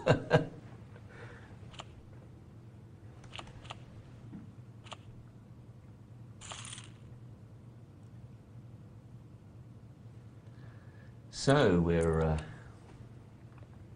down to the final 5. He's in a dangerous situation. It's 22,000. Any places he can, any jumps he can make will be very pleasing for him. Well, thank heavens he's got 7 deuce off. But he's looking around. He should. This is a situation where he has to be aware of the other chip stack sizes and be aware that they're looking at him and thinking, well, you know, I don't want to get too involved. Let's let Lee get knocked out so that I can just immediately increase my payout. Yeah. So he knows he's in danger of being called, and as long as he knows that, that doesn't necessarily work against him. It just means that he's got to use that bit of information when he's going in with a hand. It's less likely he'll be able to steal, but it's more likely he'll be able to double through on a reduced amount hand. Of course, it'd be nice to have a bit of room to bluff, but it's not the end of the world if you can't. No, absolutely. Well, he's in a good situation here, is Dodgy. He's got 160,000, and he's almost double anyone else. $156 goes to 5th, $208 goes to 4th. So a nice jump there. A 30% jump in prize money. So all these spots are worth fighting for. You don't want to take too many risks in these situations. Well, Dodgy Geordie knows that he's in a situation that no one person can knock him out in one hand. In fact, the only one that can really do him any serious damage is Niliv. Oh, look, well, he's doubled up L Pig. That could be the first. And well, he was winning until that last card came down. And L Pig, don't forget, Tom, is the guy... The King 9. With the King 9, yeah. Who got very lucky on the last card. Again. So twice he's got lucky. He's made a couple of bad calls and got lucky twice. And now he's... well, he's still in... interesting situation. Well, he's got 77,000, but of course the blinds are 3 and 6, so he's only got 11 or so times the big blind. That's a bit more. Just under 13 times the big blind.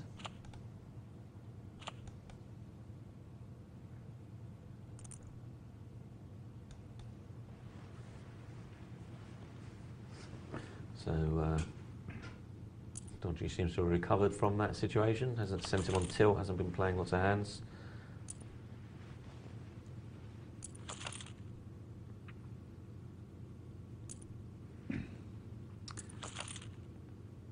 Well, interesting call from Tigro. We've already established that he doesn't like putting hands down. So I make that call with the ace-9 a moment ago. Well, it's worked out for him. And Lee is looking very, very weak at the moment. Well, look at that. He's down to 10,000 in chips. He's going out, I think. Well, he's going to have to do something to survive this, isn't he? He's going to have to get lucky. Yeah, that's definite. Well, he's bought himself a couple of more hands. He knows that he can't raise anyone off, so he's basically just decided to wait for a hand that he likes the look of. Probably any ace, I dare say, or any pair. 7 deuce? Ooh. That's the second time he's got it in the cutoff. Yeah, he's not been very lucky with that, has he? So,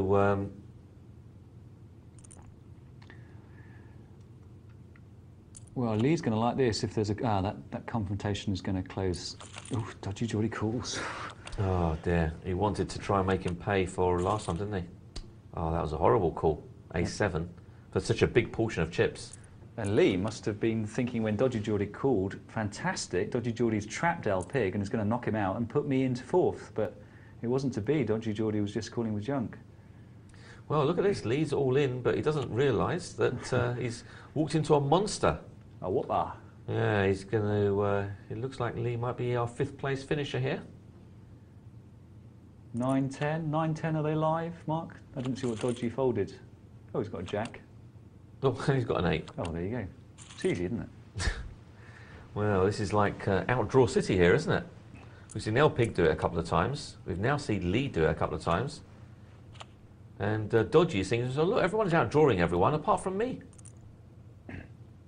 Now, does he fight back? No, he doesn't. He's going to take a bit of time. Yeah, he's bought himself a couple of extra rounds, hasn't he, now? Well, So, he's got 3 big blinds, unfortunately. yeah, it's not a lot. So in it goes, and very possibly we'll get called here. Well, how much more is it? Another 12,000 or so. Can't see him calling with 8-6. 2-2-1 to knock someone out? No, not when you've got 41,000 left. I personally wouldn't. No, I wouldn't either, but lots of players see that equity gain as crucial. No. I believe it's survival. I mean, you have to base the equity into the prize money, don't you? That's where the equity is part of the formula. Is the extra increase in prize money. A lot of people don't do that. They just look at the chips in the middle and say, okay, well, I've got odds to call. Not entirely no, but that's true. the point, Mark, because by knocking the guy out, he increases his equity. That's why they call. He'd rather make that play against Lee than anyone else, because with Lee, if he knocks him out, he gains an automatic place. But with something else, he just gains the chips. Okay, yeah, I was looking at it the other way. I was looking at the way that survive was important rather than trying to knock someone out. Yeah, but good, that's a good point. Well, these chips are changing all over the place, aren't they? We've got El Pig now who's chip leader, Tiger who's second chip leader, and a moment ago, Tom, it was Dodgy and Niliv who are the chip leaders, and now they're the two of the shorter stacks. What a weird game. Yeah, it's all luck. Well, I think Dodgy Geordie made a very bad play with the A7. You can't call such a big portion of chips with A7. I guess, as they say, he took a view.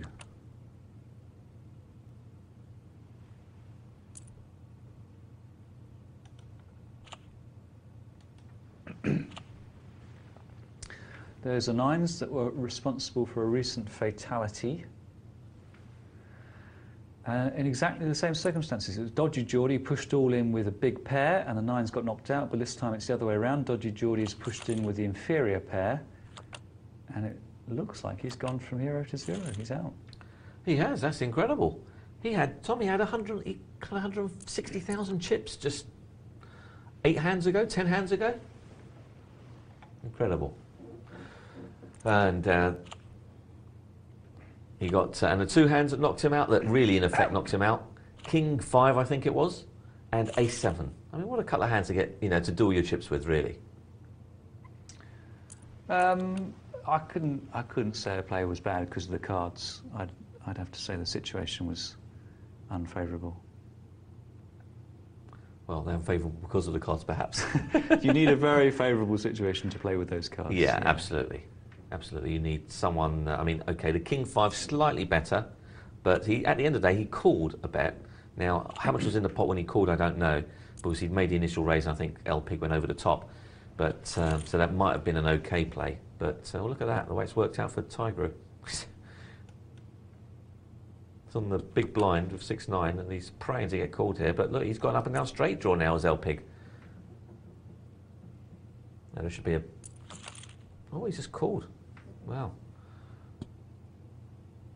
Lucky those 7 appeared there. He might have done a lot of chips. Wrong time to be betting now, Tiger. He's missed his draw.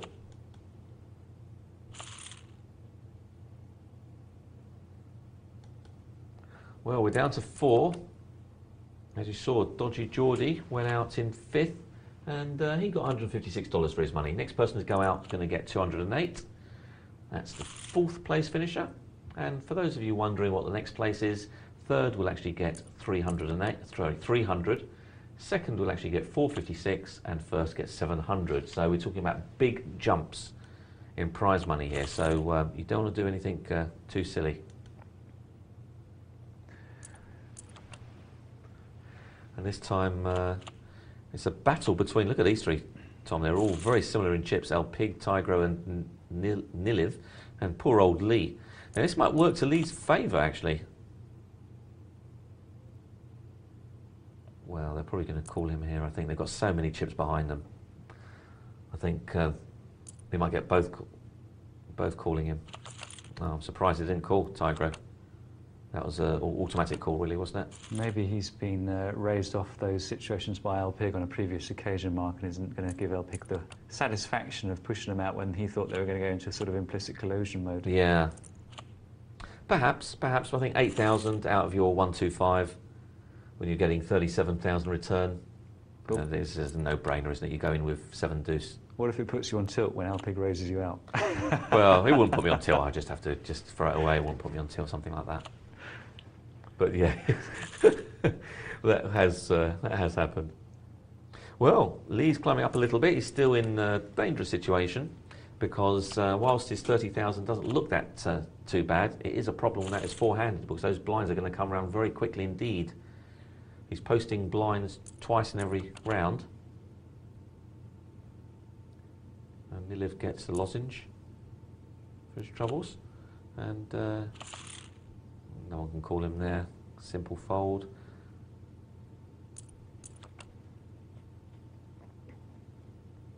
Well, 4 players left. Who's going to get that $208? Very nice return for your $11. And he could get a call here. Yeah, he will. And he's hit his ace. Oh, the 6 comes on a turn to give him... oh, he's hit 2 pair. Gosh, trip 6s against... sorry, set of 6s rather, against 2 pair, top 2 pair. Not good enough for Tigro. Well, Lee is leading a charmed life. Still, you do need a little bit of luck in these tournaments. I keep saying it. You need a few things to go your way. We've seen L-Pig river twice when he was behind to make his hand when he was in desperate situation, and those were in situations that he would have both occasions been knocked out. So, and here he is battling it out for that first space. Possible $700 return. Very, very nice prize money indeed for this. $10 entry, $11 if you include the registration, and $717 to the winner.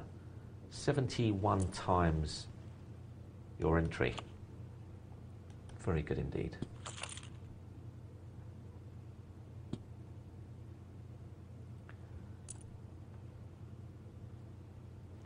Now, what's LP going to do here? Because he might think his 7 is ahead, but... strange play that by LP. I think it warrants probably a call in that situation. But he has seen Niliv... I'm surprised he didn't actually come out betting, because he has seen Niliv be playing a tight game, hasn't been calling anything when he has been raising, so he might have bought himself a free card, which might have enabled him to make 2 pair. So I think I would have liked to have seen a small bet there from El Pig on that particular hand. He had bottom pair, good chance that Niliv would have folded. But Niliv now is in a desperate situation himself. Incredible. And look at this, Tom. We've missed a few hands, but we can see Lee is now chip leader. From Acorns. Yeah, do you remember he couldn't even cover the blind a minute ago. Well, in fact, no, he could cover the blind. He had 7,000 left with the blinds 3 and 6. He couldn't cover it handsomely, you might say. Not very well, though, no. Wow. Incredible. Lee has managed to get himself in a very, very good situation indeed. Chip leader, 151,000. Only a moment ago was he short stacked. Now he's running riot. And Niliv, who was in a very similar situation to Lee, and his roles have completely gone, completely reversed. And Niliv knows he's not going to throw Lee off whatever he's got, so no point betting with that hand. You might as well wait for a hand, and this is going to be the one. Unfortunately, he's walked into an even bigger hand this time. This time, Tigru. It's a straight race situation, no queens or aces out there. So, oh look, the 8-10 would have won. Oh no, it wouldn't. Would have won for a moment though, until that turn came. That's right. The last big competition I entered, I won for a moment, but unfortunately I got knocked out. Isn't that the way? Well, 3 players left. Fourth, as you saw, was Niliv going out, getting the $208 for his money. 3 players remaining. Chips are fairly evenly spread. Lee, chip leader at the moment.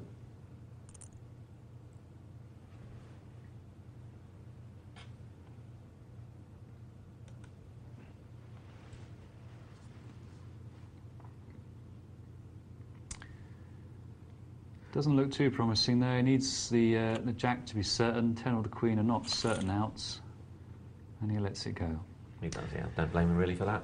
Let's have a look at an email here from Mark T, who's contacted us here in the studio. He says, "Hi guys, fantastic show. You're fast becoming my most important method of poker learning. Thank you very much."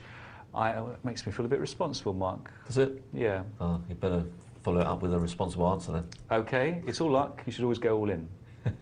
I've been playing about 6 months. My friend is an online poker professional earning a decent living, and while playing live with him the other night, he remarked that I should definitely be moving up the stakes online, saying, and he quotes, he was impressed with my numerical knowledge and ability to read the game. Such a remark surprised me, especially coming from him, as I'm at quite a low ebb poker-wise at the moment. I'm very sorry to hear that, but it does strike us all at some point. I feel I'm not learning much as I'm still grinding it out at 10 cent 25 cent. I initially deposited $30 online and have built it up to a bankroll of about $350 without redeposit, playing 1 cent, 2 cent up. Now that is a grinder. That is a real grind, yeah. And I credit to you and to us all as professional poker players, Mr. Mark T. I play cash games, the odd tourney. I, however, feel I can't make any more money at my level. I'm currently reading quite a lot, in fact, probably far too much in comparison to my actual playing experience. I've read the Limit No Limit section of Super System 1, Harrington 1 and 2, Ken Warren's Limit book, Sklansky's Theory is coming next. Am I reading too much? Perhaps considering topics that are not required of me yet, like advanced inflection point play, etc. I'm a huge fan. Oh, he says, would the things I'm learning be more profitable if I make a lump deposit and move up the stakes? I'm a huge fan and I watch every night. Keep up the good work. Mark? Well, he's got some very, very good points there. Well, what can I say? I think, first of all, it sounds like you should be moving up a level. You know, there comes a point where you do outgrow a certain level. And that sounds like where you've got to. You've obviously someone who wants to progress. You're learning, you're reading a lot. As for the reading too much, I've probably got a different view to a lot of the commentators in terms of reading. I'll see what Tom says in a moment, but I believe you can read too much. I think there comes a point where you need to, there needs to be a phase of evolution where you actually learn from your own mistakes, and unfortunately sometimes it does need to cost you for you to truly learn what is the right thing to do. And sometimes you do need to take that path. So I think there is an element of evolution which some players try and get out of a book, and sometimes it just comes with natural time. So that's my view on that. As in terms of moving up a level, it does sound like you need to move up a level. You don't need to jump big stakes. You can just move up to the next level up. You're playing 25 cents, 50 cent, move up to 50 cent one. It'll give you something to aim for. Perhaps play 2 or 3 tables at that. Perhaps play 2 tables, see how that goes. So that would be my views. What do you think, Tom? A couple of things. I don't think you can read too much. As you said, I was going to disagree with you, Mark, and I do. As long as when you read, you're reading with a view to your own game. So what can you use from this book that helps inform your game? I read stuff that I'm sure it makes Dan Harrington a winning player, but I can't use that stuff because I don't play his game. So there's things there that I just don't agree with him. Not that he's wrong and I'm right, but it's just not part of my game. I would consider using tourneys to move up the stakes. Just enter tourneys with more players, and naturally you will be playing against better players at the end because they've been distilled from a bigger pool and there's no greater cash risk. Thanks for that, Mark. We're going to take a short break now, but join us soon for the last hour of Poker Night Live.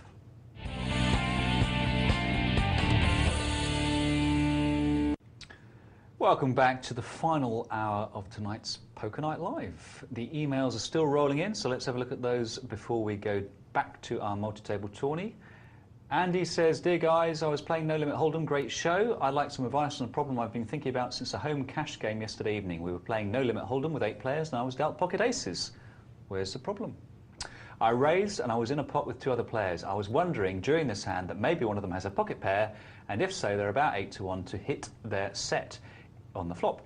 If they do this, they'll probably get more than 8 times my pre-flop raise. Does this mean I'm making a bad play? I want to raise because I've got the best hand, but I can't stop people's implied odds if they hit their set. For me, it seems like a catch-22. Well, here's a man in crisis, Mark, and he's got a very good point. What's the answer? It is difficult. If they've hit their set, it's pretty invisible. You've got to decide whether, when it comes to them raising you on the flop, you've got to come out betting, and if they re-raise you, then there's a good chance that they've made their set. The question is, have they got a pair of pocket 10s and the flop is 8 high and they think that their 10s is actually good? So very, very difficult situation, and there's no real, you just got to grab a feel for the situation.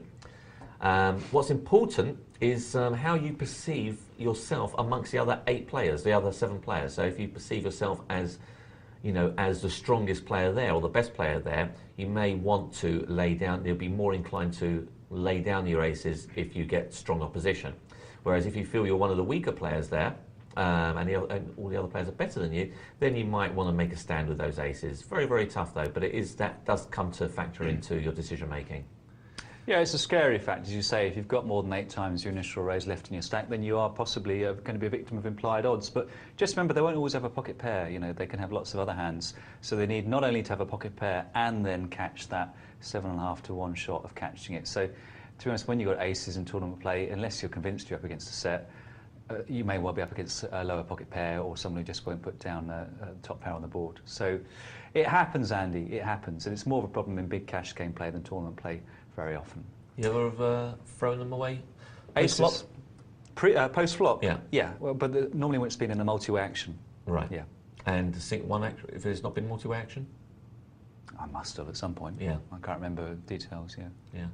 Well, you're a tight sod, aren't you? So. I'm a tight sod. Don't ask me for a Yeah, no, I've thrown them away a couple of times as well. So there are times when you get a feel for a situation, you know it's not right, and you just have to throw them away. So it's very much based on feel with aces. Very much based on feel, and you can't even quite get it right. Let's get ourselves back down to that multi-table tourney before it all wraps up.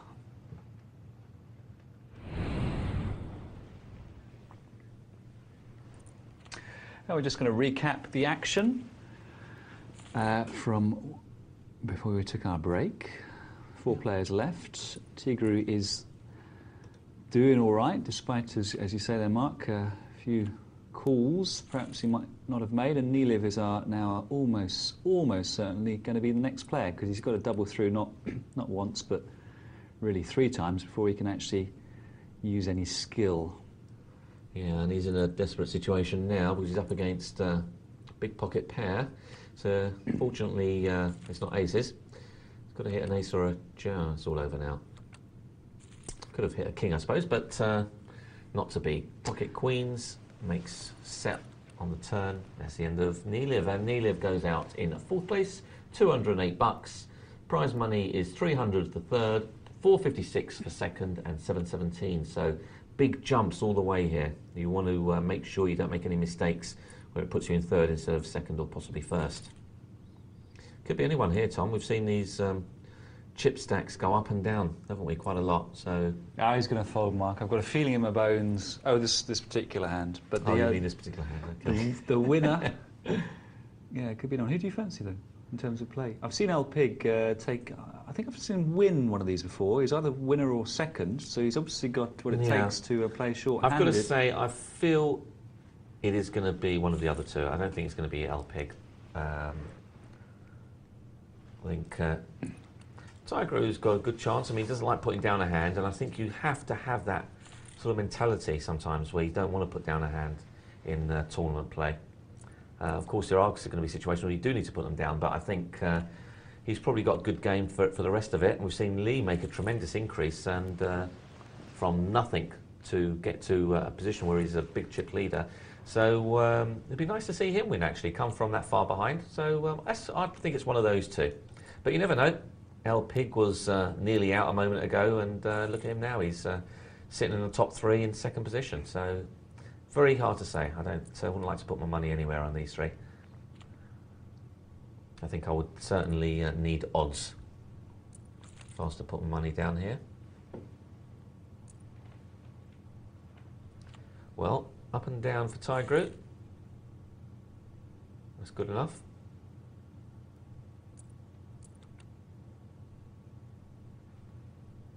Well, he's picked up an interesting hand again. El Pig with the 7-4. Checks it. Tigru can make a play here, and he does. And that's good play. I think I would have liked to make it a bit more, just in case El Pig had the 6. A little bit more would have potentially made him fold that. But whereas if he made it so cheap, he might have just called with a 6. But anyway, he didn't have it. It's all history now. And, well, we could see some action here. What's Tigru going to do? There's your answer. And well, we've seen El Pig make these calls. It's a horrible call if he does. He must know he's behind. At best, he's 50-50, and he's made it. He's hoping that he's up against another 50-50 shot. He's got an up and down straight draw. Will he hit? No, he doesn't. It's very close. 3, 4, 5, 6. Needed a 7, needed a 4, needed a 2, didn't come. El Pig is our 3rd place finisher. Well, that was a big call with a pair of 4s there. I don't think I would have liked to have done it for all my chips. Even if I could see that the guy had ace-king, I don't think I would have liked to have called. I think there's too much chance that you know, there's a good, big increase in the prize money, and I don't want to put it at risk with a 50-50 shot. 300 was El Pig's reward. And now we've got a nice big game going here, because we've got $456 for second and $717 for first. Definitely not worth making any mistakes here. Very important. Tiger's in a very strong position after that last little coup, doubling Lee's chip stack. But we've seen Lee make comebacks, so it'll be a good one if he can do it again. Oh, look at that, he's leading out, and he's hoping to see a 9, Lee, and I don't blame him for that call. He's got position. Tiger could be doing that with anything. We can see that he's actually got 2 pair.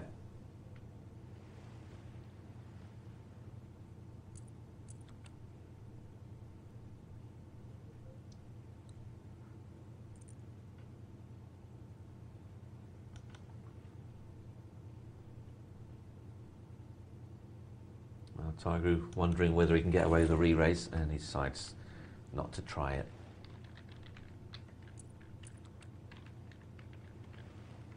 Well, Tiger folding the 10-4, doesn't want to put his chips at risk with any sort of marginal hand.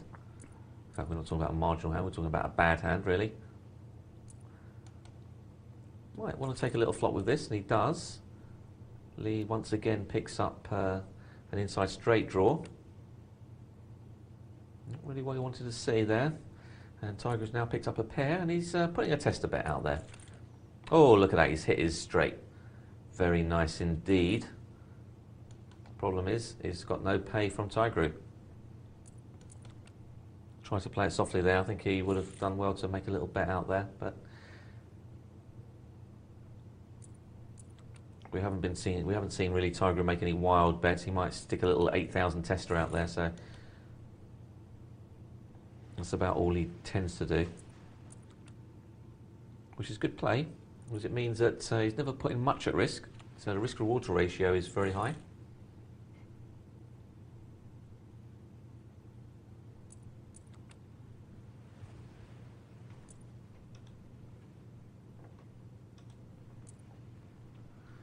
Ace 10, Jack 3, and Jack 3 doesn't want to play, and can't blame him for that. Nothing to play with, really. 9, 2 and 4, 7. Couple of throwaway hands there as well.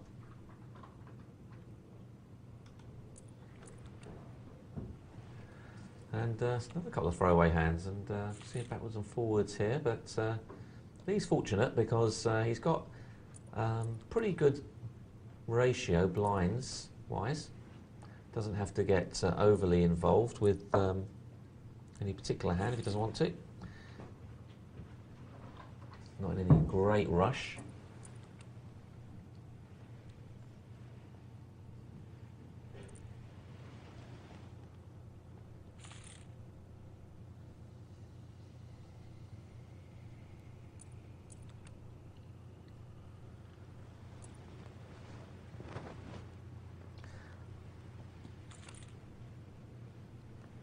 Tiger with the ace high.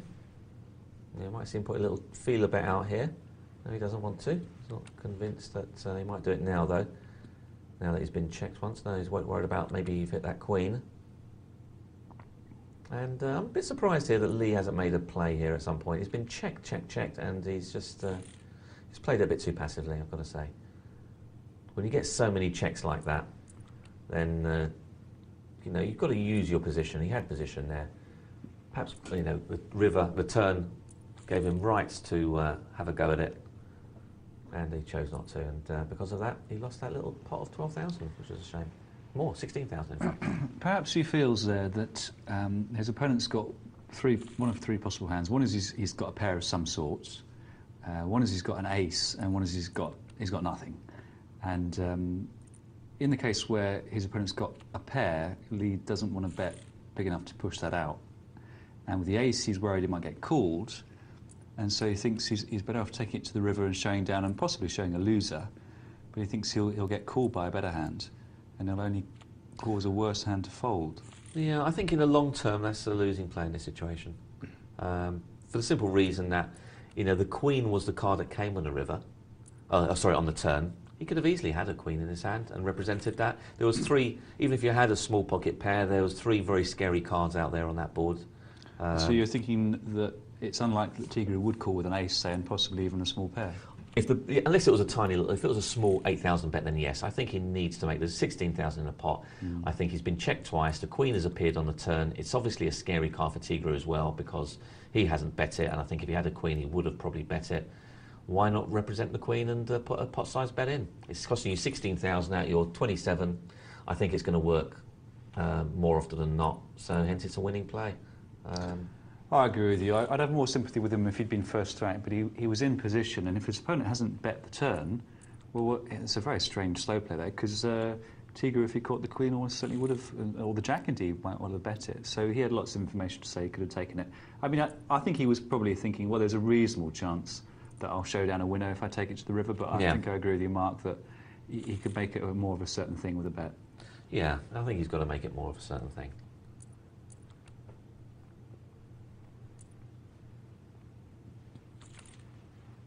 And plus, on top of all of that, I mean, I didn't really factor this in, but on top of all of that, he did actually have 1 overcard to the board as well. So even if he was called, there is a chance that he can still hit his king. Yeah, and, they go and to in 6%. And I think he had an inside straight draw, because I think there was a jack in there as well.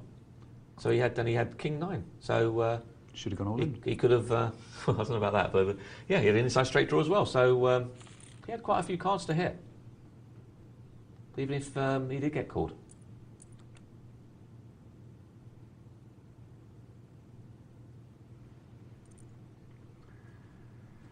What is bet now? And an ace is pretty good in heads-up play. And in fact, an ace-7 is, although it's pure filth in a full-handed game, is got a reasonable chance of getting called by a worse ace. King, king, 4. Well, flush, just betting his flush draw, and he had no part of that.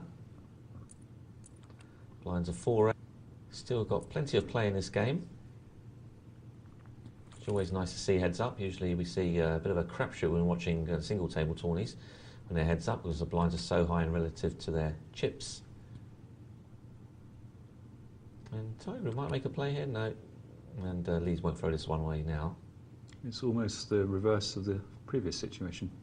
This time Lee's got the ace. Yeah. And Tiger the king. Yeah, he tried it too late, didn't he? I don't think he was ever going to get away with that one because of the board pairing like that. Once a board pairs like that, your ace looks very favourable.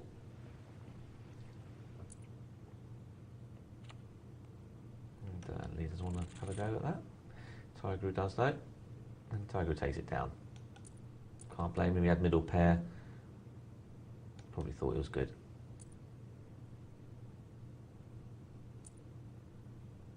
Well, Lee has to call this now, and well, he's checked, and oh, Tiger is putting a very cheeky little check there. He wasn't too pleased about that card. The one card he didn't want to see was a king, and sure enough, bang, there it goes. And you've got ace queen and you've got a queen high flop. You don't want to see a king up here. And he must have been thinking, oh dear, what have I just done? But it worked out okay because Lee didn't have one of those.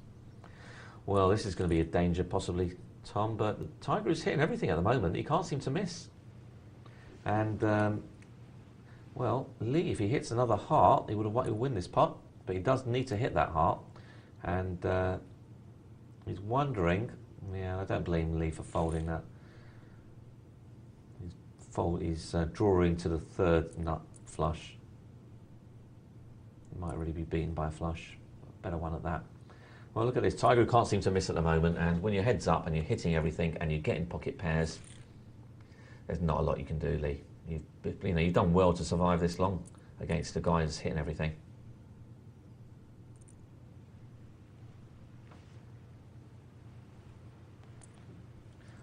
Oops. Well, is he going to get called here? He might do. And this could be the one. Well, he's gone up and down. And no. Ace 4, trip 4s. Takes it down. Well, that was a funny way to go in the end after he was being so patient. He was throwing away a lot of hands there, Lee. And in the end, I think he just had enough. He thought, I can't keep doing this. So, a tough one for Lee, though. The guy was hitting everything. Well done, lads. In fact, well done to all our finalists. And sterling entertainment for us. Much appreciated. Yeah, it's good fun watching that. It's great to see all the different plays there, especially nice to see a non-crapshoot heads-up situation, which is good. Let's have a look at some emails. Got one from Pete saying, "Hi, love the show. I've been playing poker for 3 months, read a few books. Have trouble with the lower stakes games. I play limit games. All the players seem to call me down and I drown in the river." Nice metaphor. "So I decided to try tourneys and find the high stakes tourneys to be more like the books I've read. Are there any books specifically for those lower stakes games? I came fourth in a $20 1,000 player game yesterday and third in a $30 600 player game. But when I play $5 sit and goes, I lose. For limit, there's a book by someone called Miller, specifically called Low Stakes Hold'em, Limit Hold'em, I think. Well, it's definitely going to be limit because it's 2 plus 2. Have you read that? Or do you know of it? No, I don't know it. It says on the tin that it's for low stakes limit hold'em, so I'd give it a go. It's 2 plus 2 publishing. To be honest, if you can come third and fourth in 1,000 player games, I wouldn't really worry about losing those $5 sit and goes. No. What else have we got? We've got one from Grey Wolf who says, "Evening, gents. Played pot limit for the first time tonight. Does anyone know what the word fold means? Does everyone want to see all the flops all the time? Was it just a game I was in, or is it always like that?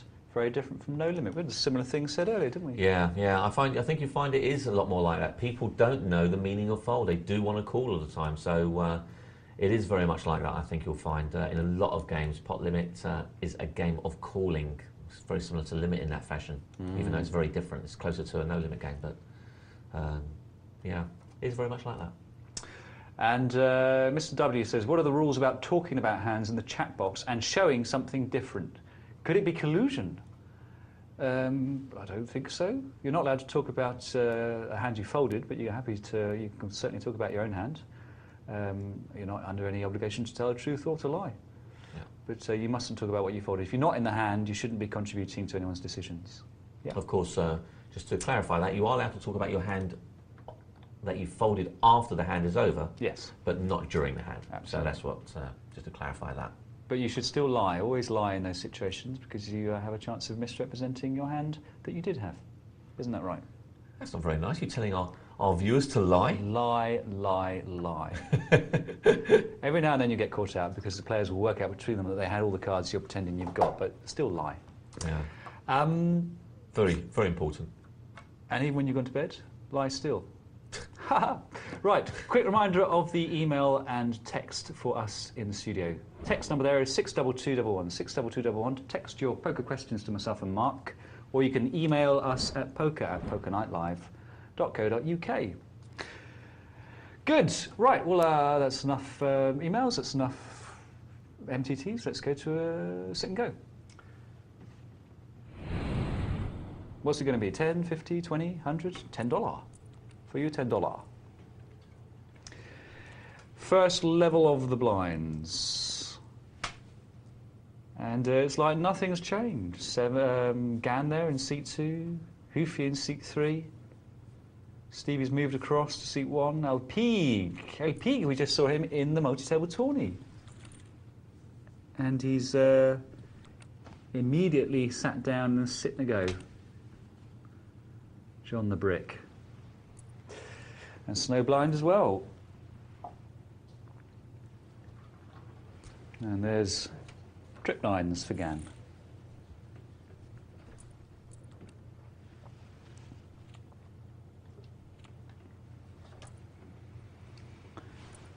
Queen 10 suited, how appetizing it looks.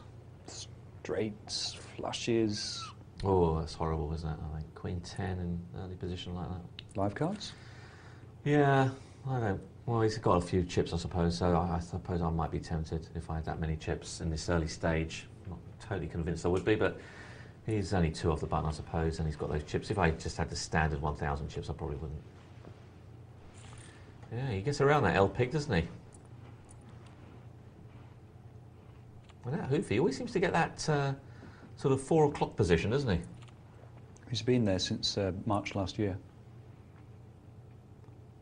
I'd love to know how many of these he plays a day, because he seems to be on there all the time. He sent us an email recently saying how many he'd played and giving us a few stats. Yeah. And it's a lot.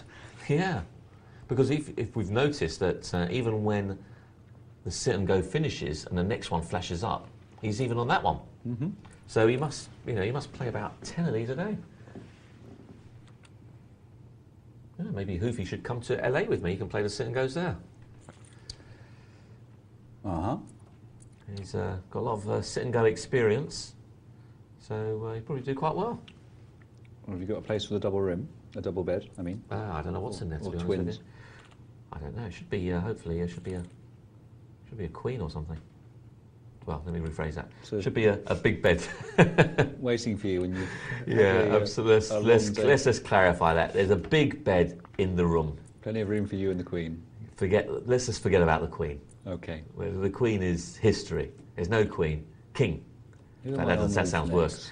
There's just a bed in there. I think I'm on with Michelle soon. Anyway, we'll discuss this another time. Yeah. Preferably when I'm not in the vicinity. There's a couple of queens, Mark. Yeah, a couple of queens. Good time to get them for Stevie. He needs a few chips, and he's putting a minimum raise. How will they read it? Will they read it as weak play trying to get in cheaply, or will they read it as a strong play? Two ways of reading that situation. What will they choose? Well, I know if I was John the Brick, I would just be calling. He's given me a free opportunity to grab a straight or grab a flush. Not quite free, but free enough. And he's been answered. And not a terrible play by John the Brick, because he does get answered at least, which is good. So he would. But that is wrong. You see, when you get answered and you still make the call, now that is wrong. I thought he actually, in a way, played it quite well. He actually made the raise, and I thought it was to find out where he was at, whether the guy had ace-king or something big. And in fact, he just ignored it totally. He got his answer, the guy re-raised him, practically all in, and he calls with ace-10. Sorry, John, that was not what I thought you were going to do there. It wasn't the right play. Not from a technical or creative side, because you're only calling in that situation. Calling of ace-10 is, let's face it, even if you're up against queen 2, you're not going to be that much of a favourite. And let's face it, he's unlikely to do that kind of re-raise in early position with queen 2 or anything worse than ace-10. Very, very unlikely. Best you can hope for would be, well, is he going to get paid from L-Pig? I don't think L-Pig's going to put this down. Especially with his backdoor flush opportunity as well. He doesn't. And is that flush going to come? No. So we see another departed. And John the Brick made a bit of a mistake before, but he's recovered most of it back off L-Pig this time.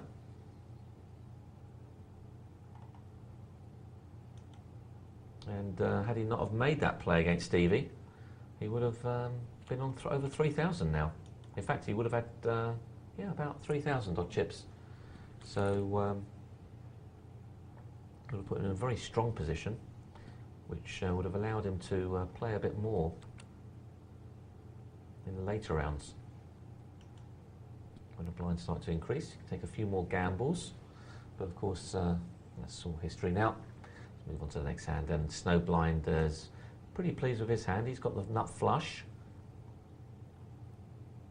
Best possible hand at the moment. Can't be beaten. And no one's really picked up anything there. So he's not going to get paid. Bottom pair for Gan. I'm sure he won't want to call off half his chips with that.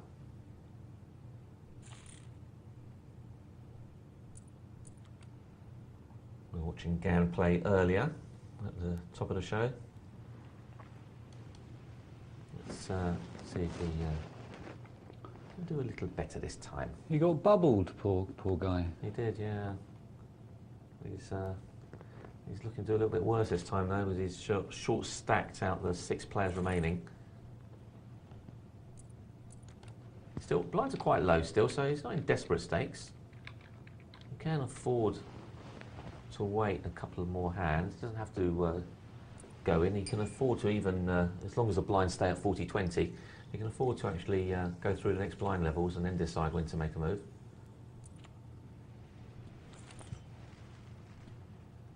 Well, middle pair for Diesel, and he'll probably feel justified in betting here. And I like the bet, just a bit weak.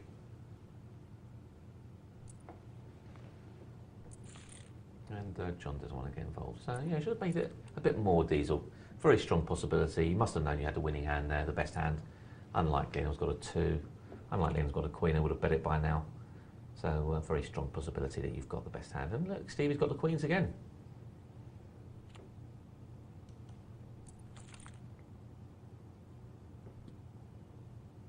So, John the brick with his king jack.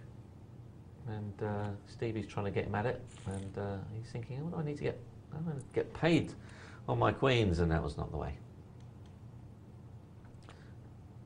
Bit of a mash of hands here. Ace 4 on the button for Diesel. 120 in the pot. So it's about 10% of his stack if he can steal it. And I would consider this a steal with Ace 4. It's not a particularly good hand. Is he going to make an attempt at stealing, or is he just going to let it go? And I'm quite happy for him to do either, to be perfectly frank. I don't mind if he lets it go, don't mind if he steals with it. There's no totally right or wrong in that situation. For his chips, he's still got quite a lot of chips, so he doesn't need to risk what would have been around a third or a quarter of his stack, probably around a third of his stack to win that 120. I think he can wait till one more player goes out and then make that kind of move. Probably what my preference would have been. Wait till there's 5, wait till you get close to the money, and then your steals have got that little bit more chance of getting away with it.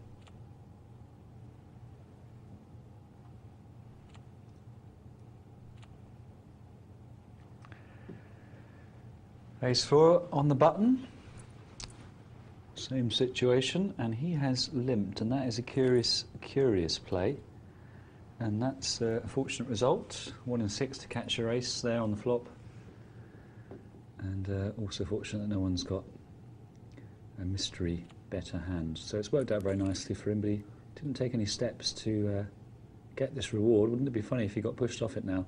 Don't think it's going to happen. Gan might draw though. Okay, nice long odds. Draw to a queen or a 3. This is tournament live, isn't it? He's hanging on with his 70. Oh dear. I'm sure if John the Brick could have bet 60, he would have. I've got to say, that was horrible play by Gan. If you're going to call Gan, you have to go all the way with it. You know, you can't be calling to draw to your 3 or, you know, last queen. Especially leave yourself with 70. Yeah, I think he played it totally wrong. Don't think he could have won with it, but yeah, he was in a big blind, caught part of the flop, didn't want to let it go.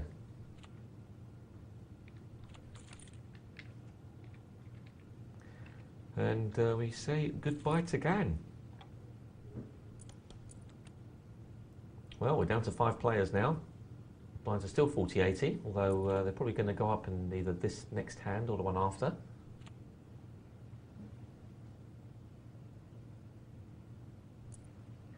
Ace 10 is good, almost certainly ahead,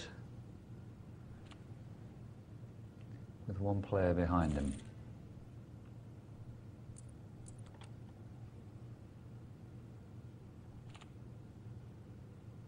And King 7 of hearts, well, Diesel's just eaten, maybe he's digesting. Snowblind thinks he can pick up the small blind, and hopefully John the Brick's big blind as well, he does so.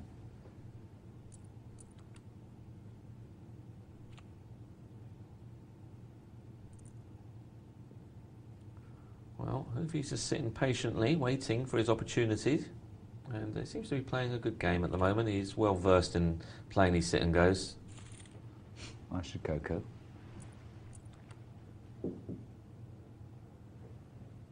Snowblind will make another move, no doubt, here, and I don't think he's going to get any takers. John the Brick is the only possible caller.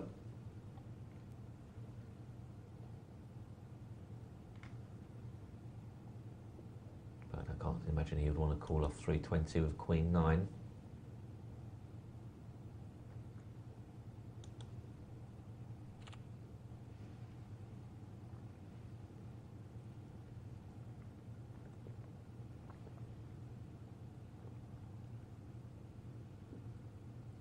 Stevie dwelling a move, perhaps? No, just dwelling. Do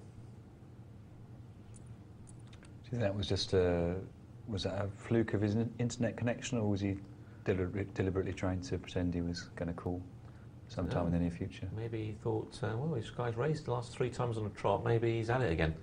But, or maybe he was just in the middle of a cash game decision.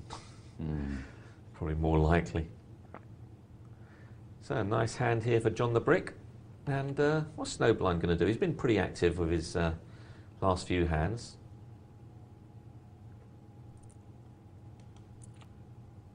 Well, he's made it small enough for him to call, and I think he probably will. No, he doesn't. No, he's probably ruining that now because he had top pair, top kicker. And he's watching this with enthusiasm because he's still in the lead. And he wouldn't have been much longer though because Steve's picked up his straight. And the problem is John the Brick's got the bottom end of the straight. So, oh look, he's going to call him here. And he fell nicely into that. And A6 worked out well.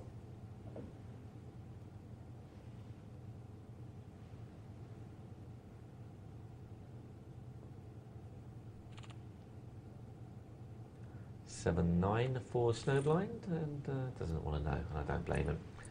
No point getting involved with that kind of hand, and we're going to see some action here as Diesel goes up against John the Brick. We know John the Brick likes playing his hands aggressively when he does play, so we're not going to see him lay anything down here. Raise, re-rise, all in from both, and he's now pot committed Diesel, so he's not throwing this away under any circumstances. And John the Brick is just wondering whether he should call or raise. What? He's folded. That's unbelievable. He's a brick. Well, he hasn't played like a brick so far. He's found some small blind raises and you fold with ace jack. I can only assume that you hit the wrong button. Sometimes happens, but or maybe he's got one of those laptops where the mouse pad is overly sensitive and he was hovering from his previous fold.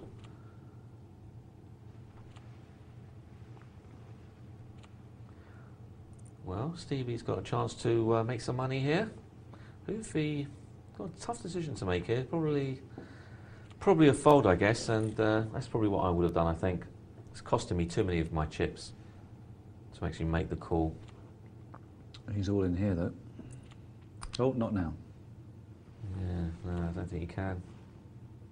Got a limper under the gun. Got to wonder what that's all about.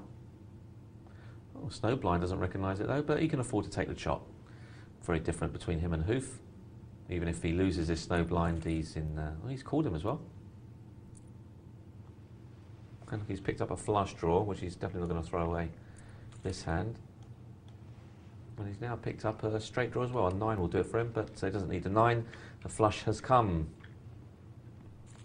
Long live the flush. 1900 for John the Brick. Very strangely played hand, that. And I think Snowblind made one little mistake. I don't think it would have affected anything. I think he should have perhaps pushed all in on John the Brick pre-flop, as opposed to leaving him with 100 or 60 there. Sometimes it has a mental difference, but I don't think it would have made much difference to the outcome in that situation. Well, Diesel's looking for the flush, and that one comes too. In fact, he gets a straight and a flush. Nearly a straight flush, in fact nearly a royal flush, but not quite. And Diesel up there to 2-2. In fact, he's our new chip leader now. Snowblind and John the Brick not far behind. And Hoofy languishing in 5th place at the moment, looking for a hand that he can do something with, and he really hasn't had much of a hand. And when there's no hands coming, the tight style means that you just won't, sometimes you're just going to go out limping in.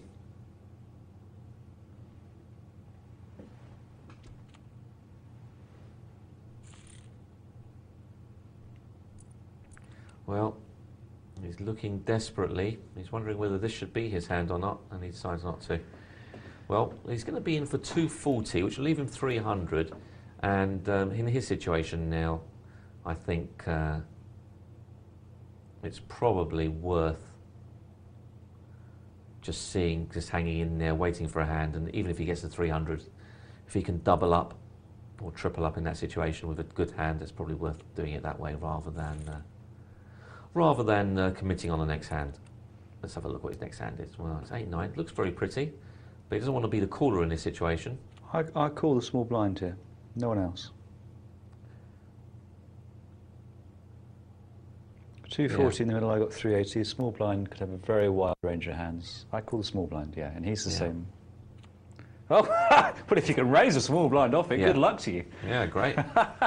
Unbelievable. Yeah, I don't think he expected that. No, and I'm surprised myself. Good Lord. What was Stevie thinking of? I don't know. It's a very strange play by Stevie. Yeah, the pot odds are absolutely Yeah, I don't see huge. how you can throw that away. I think he said, "Oh, I've been caught, have it." But you know, he's allowed to outdraw the guy. We won't. Yeah, we won't but slag ace him off. is certainly would have to be worried about an overpair to his hand. Less like 16 to 1 shot of that happening. Well, strange play there by Stevie, but I suppose, and he didn't even give himself a chance to think, did he? No, and that's the indicator there. Is if he had thought, he'd have seen the pot odds. I think. Yeah. But he didn't.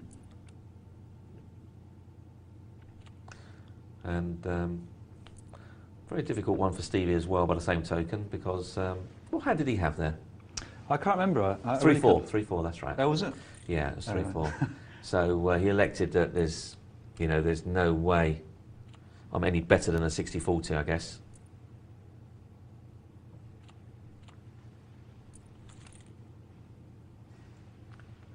And he's doing okay so far, as long as no king or queen appears, and it doesn't, so he's okay.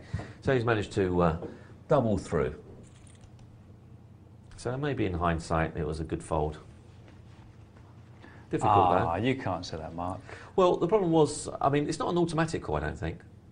What were the pot odds? They were something like 4 to 1. They were. You see, this is where we've argued about this point before, and I've argued this point with James as well. Whereas I don't always look at pot odds in that situation, especially when he's at such a crucial stage of his chip stack, and he had 780.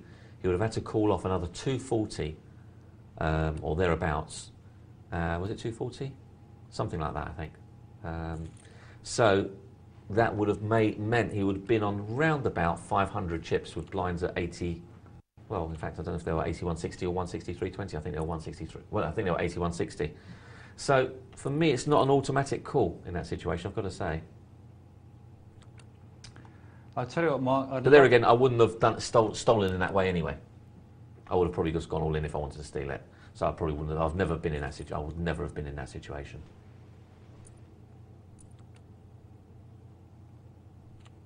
Yeah, it was either a steal. There was never a situation where I was going to ever raise to fold. It was either a steal by raising, all in, or a simple fold on the small blind. But you were going to say, Tom? If I thought I was a good enough player to overcome that kind of expectation I'm getting when the pot odds are 4 to 1, and I'm probably around about 2.5 to 1 in most matchups, I'd pass it. But I don't think in a sit and go I've got that much room to move. And for me, there the pot odds are king. And I'm not that fussed about creeping into the money. The money's distributed across first, second, and third places. There's plenty of tournament left. I'm going to move there and just follow the pot odds. Yeah, no, I'm not. As I said, I would literally never be in that situation where I would never make that play ever, under any circumstance. With leaving myself with that kind of money left. So very difficult for me to comment, but very hard. I might, under certain situations, do it, but I'm equally likely to have folded in that situation. Mainly because I'm happy to creep into the money, and I've got more chance of doing that with 780 rather than 500. And once I creep into the money, of course, anything can happen. But yeah, I think James is in your boat with that one. Speaking of boats, he's just come off one. Yes, so I hear, and I think there's some good news to be had as well for him, isn't it? It didn't sink. I was looking at his tournament results, actually. He's just... it's true about old people going on cruises, because he just won the seniors in Paris, and then he went off on a cruise. You won the seniors in Paris? He won the seniors tournament in the aviation club, yeah. All right, okay. And then he came third, took 12 grand on the boat. Very nice indeed. and met lots of people keen to talk about Poker Night Live, which was nice.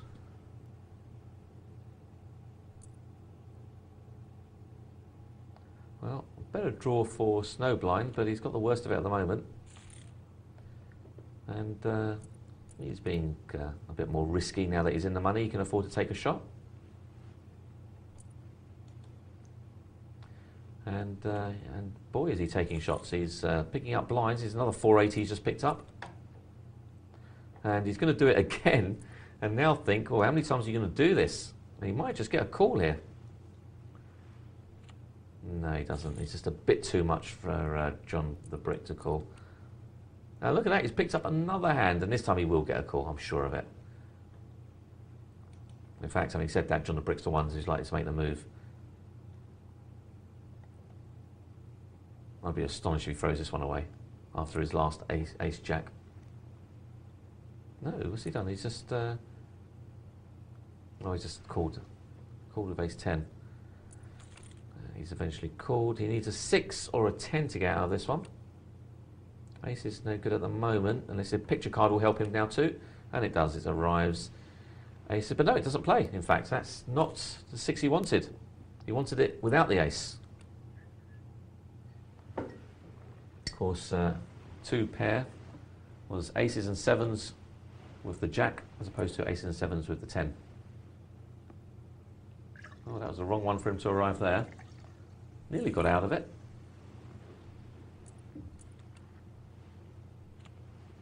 There was lots more cards he could have hit once that ace arrived. It means there was aces and 7s.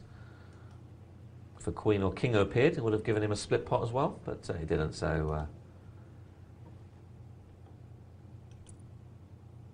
Diesel's making a move here. He must know that this is an automatic call. And they both hit top pair. He's drawing to a 6 or a 3, and it doesn't come.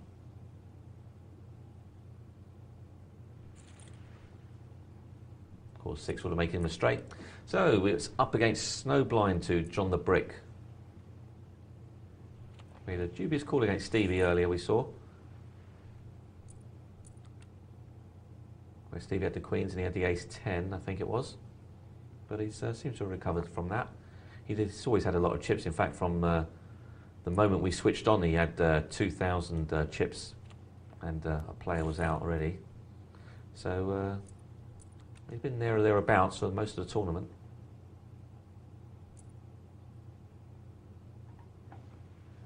And we've seen Snowblind make this move many times.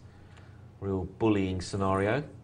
And that was probably one hand he couldn't afford to throw away. Now look at this, he has got a lot of hands, Snowblind. We've seen him have ace-king, ace-queen, ace-jack, pair of jacks. We've seen him have all sorts. And John the Brick has to make the move with his pair of 3s. And oh, he's hit his set, and Snowblind's hit. Oh, he can still win this with a 10. No. But not a 3? But not quad 3s, no, that's a pretty good hand.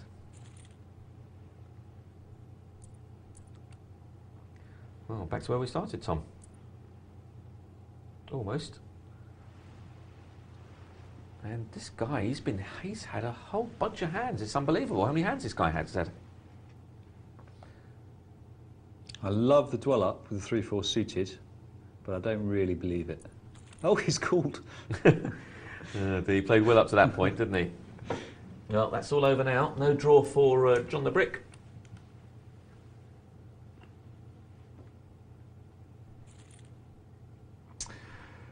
Well done, Snowblind. Yeah, we have a winner. We have a winner. Yeah. Feels great saying that, doesn't it? Yeah, he had a lot of hands at the end there. So ace-king, ace-queen twice, jacks. He had a lot of hands. Trouble is that John the Brick blew all his luck on getting quad 3s, but in fact a set would have done. Yeah, a set would have done, and unfortunately he was so pleased with the 3 before he let it cloud his judgment when he hit 3-4 on the next hand. So Funny call, isn't it? Very strange, yeah. Oh well, it was short stacked. They say it's a crapshoot. Let's have a look at some emails. We've got one here from Coley saying, hi.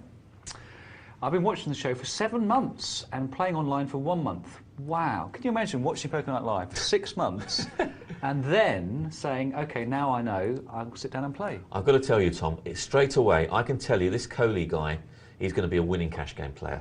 He's got patience. If he's got the discipline to sit there for 6 months and not play from watching the show, he's got the patience of a cash game player. He's going to do very well. Either that or he fancies you, Mark. One or the other.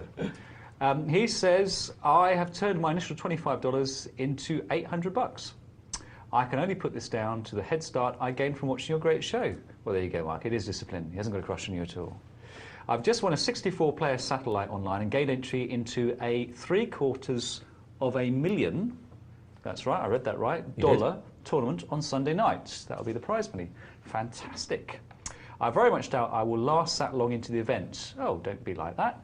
But I was just wondering if either of you know how long this tournament lasts if you do get lucky and reach the final stages. Well, it depends on the blind structure. How many people are sitting down? I have no idea. Yeah. Probably 5 or 6 hours, I should think. I think you're looking at 6-7 hours probably is my guess at these kind of tournaments. Usually, and I wouldn't say that you're not likely to last long. You'll be surprised. There's a lot of play in these tournaments usually. They have usually very good blind structures. There's no immediate hurry to get involved. You can do if you want to. If you are going to get involved, I say always pick your position well. And you'll be surprised. There's a lot of what we call dead money in there. So a lot of people, before you know it, I was playing just a few weeks ago, Tom, I was playing in a 4,000 runner tournament. There were, within the first hour, there was, I think, 1,200 players got knocked out. The second hour, another 1,000 players got knocked out. It's like the Somme. It was huge, and before you know it, you're into the bottom sort of 1,000 or so with a shot at getting some big prize money. So, and 400 players were getting paid out. So, there was a chance to easily creep into the prize money without doing a great deal, as long as you play a solid game. You would need to take some chances early on, because last thing you want to do is get out into 800 place in that situation and no money. Yeah, just if you play fairly solid, then you've got a very good chance of basically making it through quite a long way into the tourney. So go to the toilet before you sit down, Curly. Best of luck. Best of luck. And let us know how you get on. Be good to hear how you get on with that one. What else have we got? We've got one here from Kevin, who says, hi, Doc and Mark, help. I've been playing online now for about 4 months, and thanks in no part to your terrific show and advice, I've done pretty well, building up my bankroll from $1,000 to over $5,000. But, he says, it could have been so much more if I just knew how to play jacks better. I've had them in all sorts of positions, is that so? And at various stages in games, but I can never seem to get it right. I've just finished a sit and go in 3rd place. Again, jacks cracked with a flush draw. Are there any broad rules or guidelines you can give me for playing jacks in various positions? At the moment, I'm minded to just not play them at all. They've cost me too much. I think we've all been through that, haven't we, with the jacks in our sort of holding evolution. I don't really have a problem with jacks so much, to be honest with you. No. Perhaps it's around the corner. Yeah, well, maybe. I have more problem with queens sometimes, but I've adjusted the way I play queens now, and I seem to get paid quite well on them.